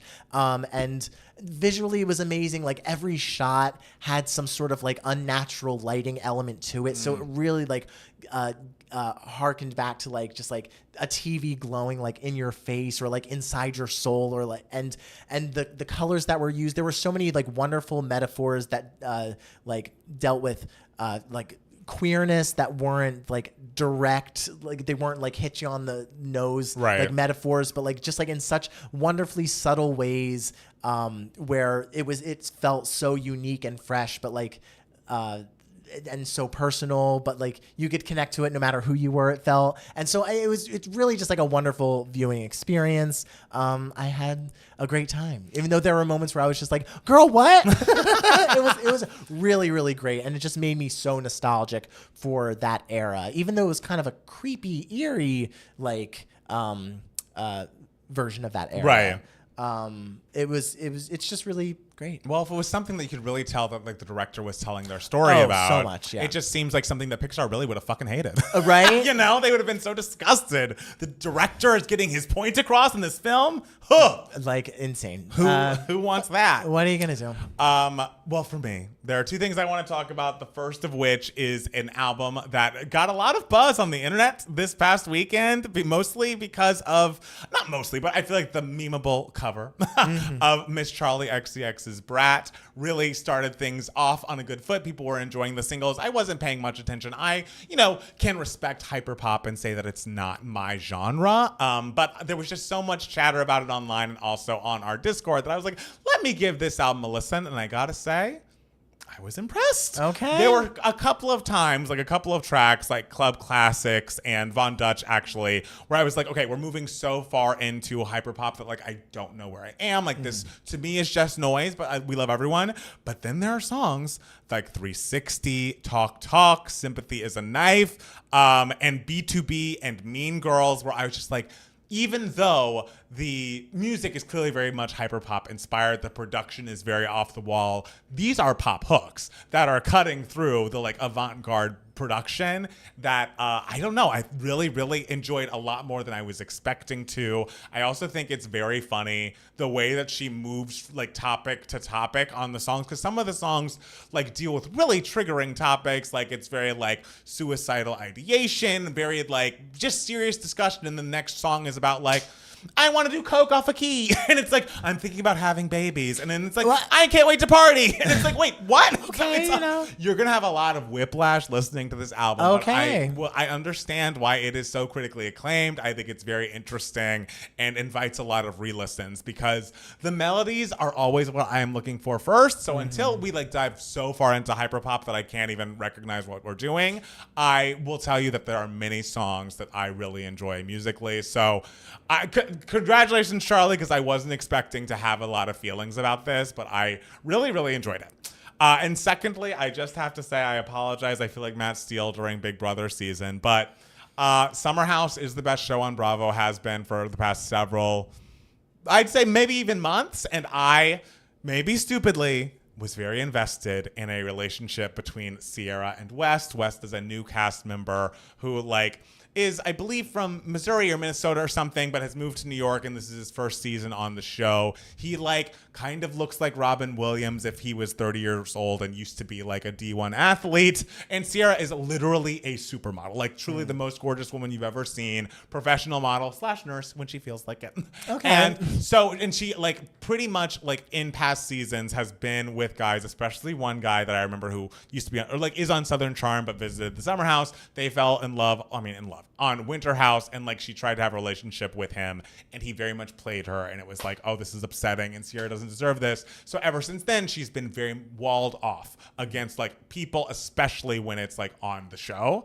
But West is very funny. He's the kind of guy you'd like. He's kind of a square and very. Oh yes, I know you love a square. I love a little box, like, and we mean physically, like a boxy looking man. Even though I don't think he's terribly short, but very funny, very quick, and like in an era of like the Sandovals, like we're seeing these people be like so cruel and heartless, these women. He just is warm and sweet, was raised by like a very professional like mom who works in medicine, and his dad is like a rancher. Just like he was coming across for 90% of the season, like kind of like the anti-Sandoval. Like you are the person we are rooting for. You're treating Sierra so well. And like the whole season, Sierra is very much like, okay, we're going to see where this goes, but I am not sleeping with you. I don't sleep with a lot of people. No judgment for people who do that. But like, until we are serious or like we're really going to do something here, let's not. I would like to take that off the table. And like even though he's wonderful and we've cast him in this beautiful role of like, you're the guy that we're rooting for. Like, I cannot think of a man who's had a better debut season on Bravo than West for 90% of it. By the end of the season, he's kind of like, not pushing, but like the idea of them sleeping together is coming up more and more because he's like, I mean, I'm a hot-blooded man. Like, this is something it just seems like. You're going to do this on TV, dude. And it seems like he, in his mind, is like, okay, this can't be serious because we haven't slept together. And she's like, we're not sleeping together because this isn't serious. So they just aren't having this conversation they need to have. So at the reunion, it's all year. We're like, okay, are they together? Are they not? We're looking at their Instagrams, who likes what, who doesn't. And I am pretty sure they're not together, but like I have a little bit of hope. And at the reunion, they go and talk about their relationship. And they did date. Like, it's obviously filmed in summer. It's a summer house. They dated through about December. Okay. Andy asked, because, not to be gross, but because it was something that came up on the show, did you wind up sleeping together? And she's like, yes, we did. We hung out every single day. I met his parents. We went to weddings together. We, I visited his brother with him out of state. So essentially, they were behaving like boyfriend and girlfriend, but he, being a commitment phobe, never put the label on it. And then December comes around and people are figuring out, like from the trailers or from like just seeing things on social media, like, oh, they're together. This is the new guy that's going to be on Summer House starting when the show airs in January. And his explanation as to why he broke it off with her one night in December was like, I didn't want to come on the show and think people just thought of me as like Sierra's puppet. So it was all, his reasons were all related to like, this show is happening and I think the audience might think of me this way. And it was just like, are you fucking kidding me, dude? That's the reason. Like, it wasn't about your actual relationship with her. It's how you want to come across on television. And you thought this would be a good way to do it. So luckily, Sierra's best friend in the house is Paige, who's very good at being like, you're a fucking idiot. And like, let me explain. Like, Sierra was like truly getting emotional. She's like, I really liked him. I don't like a lot of people. He got everything he wanted out of me and I got nothing. Ooh, that hurts. And Paige is like, I understand the allure of like, you are becoming famous, you are making a name for yourself, but I also understand the allure of my fucking friend. Like, we are on this show and we just live our lives and there's a camera there and you are so concerned with how the audience is perceiving you. How, like, it just, and he's like, we're watching, also something else happening is like, there's an engagement that's breaking up throughout the entire season.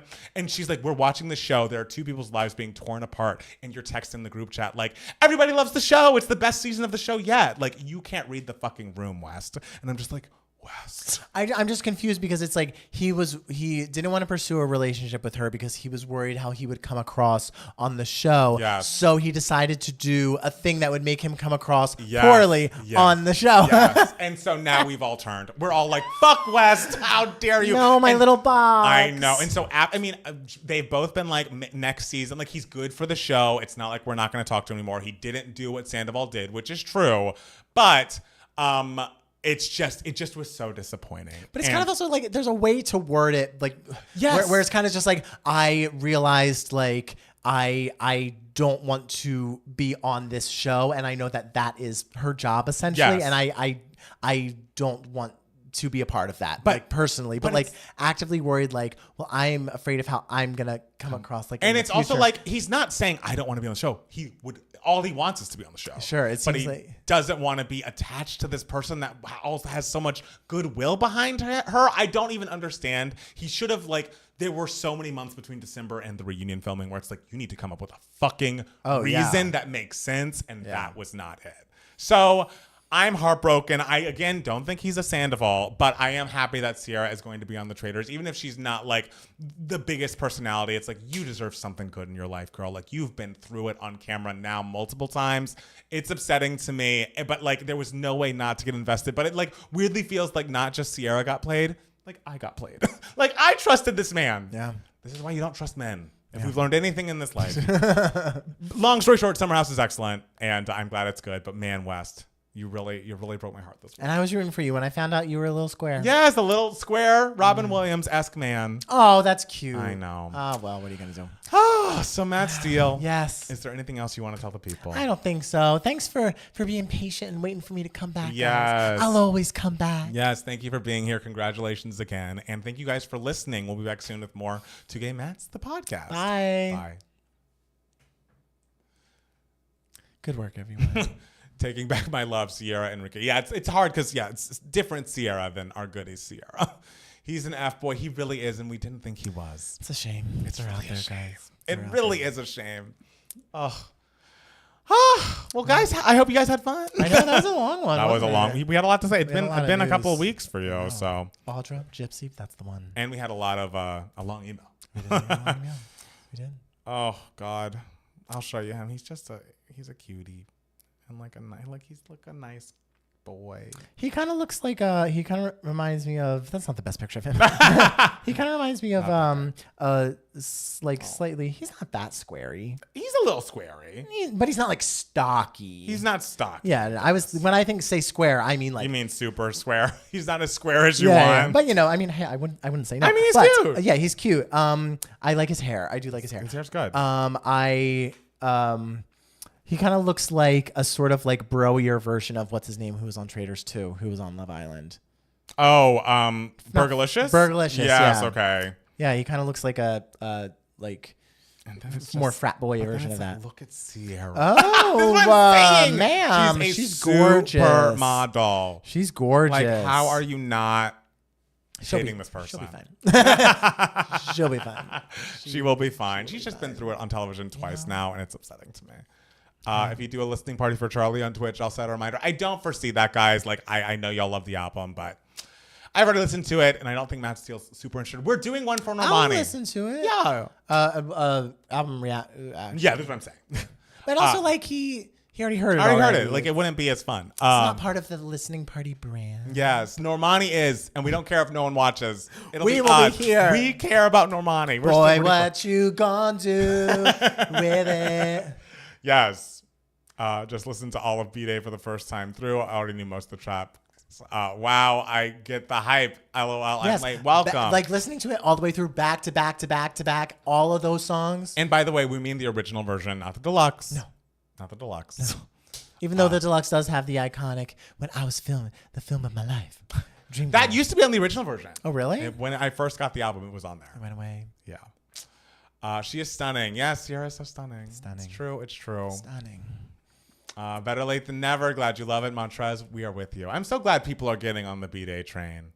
It was like Azalea said, Azalea Banks on her Instagram story where she writes all her diatribes, said B-Day is the best album of all time. And it's like, this woman's wrong most of the time, but she's right on this one. You know what they say about broken clocks? That's her. The most broken clock of all time. Azalea is just going to say her opinions loud. And so when you agree with like one of the opinions, you're just like, yes, she is our hero. I know. And then she says something else. It's like, let me keep scrolling. My one question, why was Beautiful Liar track 1? This is what I'm saying. You listened to the wrong one. Ooh, oh no. Beautiful Liar should not be on B-Day. Honestly, Deja Vu shouldn't be track 1. It should be 9481 B-Day. It should be, but Deja Vu works as track 1. It does, but like... But Get Me Bodied works better as a track 1. Does. Yes, B-Day is excellent. The deluxe version does not exist, though. Back to back like BTV. Favorite I track love that. off Eternal Sunshine, We Can't Be Friends. Hello. Yeah, we can't be friends. I do love I Wish I Hated You. You do love that song? I love that song. It's a good song. I love that Austin, I think, has only chatted Charlie lyrics or like Charlie references, posted like emojis with the same green of Brat. Okay. He's focused. He's a promoter of nothing else. Hey. He like incited an argument with me about Charlie. And he's like, great, we're talking about Charlie. Everyone listen to Brat. I'm like, okay. I fell for it. Favorite track off Cowboy Carter? Daughter. Uh-oh, not me getting it wrong. That's okay. You just listened to the wrong one. It's okay. You know what? Those songs, as long as you heard the songs. Just next time. And some of the deluxe, like I think that Hollywood song is on there, and that's a good song. Okay. But like, I think there are things like Worldwide Woman, just a bunch of, let me look at that deluxe list actually. Supernatural is pretty great too. Favorite track of Eternal Sunshine is Supernatural. Palmer, the Brat Deluxe is coming out in 11 minutes. 3 new songs. That's great. 11 minutes. Oh. Tell me which ones are not too noisy. Yeah, Welcome to Hollywood I like. Flaws and All I like. But Worldwide Woman doesn't do much for me. And then like the Spanish versions of the songs. Oh, I forgot. Irreplaceable being track 2 doesn't make any sense. Like just my whole thing about Beyonce's deluxes is for a minute there, she would always reorganize the tracks like Stop on it. 4. And I'm like, this doesn't make any sense. This is this way for a reason. Can't believe it's been 20 years since Sierra's debut album, Goodies. Any favorites from that project? I mean, of course, 1 2 Step, title track, Goodies. I love Hotline a lot. Cowboy Carter is still the best album of the year, but no shame being number 2 after Beyonce. Absolutely. I'm going to look at some other tracks. And do you guys do another live show? Oh, I don't know. I think so. I mean, I would like to do maybe a Christmassy one. I think that would be cute. Okay. But we haven't like planned this. Yeah. I still love Backseat. That song is great. I love Pick Up the Phone on Goodies. Pick up the phone, pick up the phone, pick up the phone, boy, pick up the phone, pick up. I know you see me on your car ID. Pick up the PHONE. Yes, you better spell. Okay. The way I wish I was 22 in 2004 and not now sometimes. I mean, we were around. We weren't 22, but we were around in 2004. It was a fun time. We were around. We were not 22. We were not 22. Not 22. Bridgerton Part 2 is coming, and House of the Dragon Season 2, like in a few days. That's great. Anna Wintour by Azalea Banks is a sleigh. But then again, this year has been great for music. It has been a very good year for music. Yeah. What if Mariah puts out an album this year? She must. I'm exhausted already. Jesus Christ. That's all I want. How do you guys like the Boys My Music video? We'll find out. Yeah, we're trying to watch it. We're going to react to it after this, and we're going to put it on our Patreon. Yes. So become a patron, darling. Yes, you get some bonus content. Oh, I like the title too. The title? It's a song from the Sierra Goodies album. Okay, should we go and do our recording? We've been on this for 2 hours, 20 minutes. We love you, but we gotta do other things. To our work. Gotta do our work. Gotta go back to work, guys. Everyone have a wonderful evening. Thank you. I'm glad you for enjoyed coming. Thank you for coming, and we'll be back next week this time. See you then. Bye.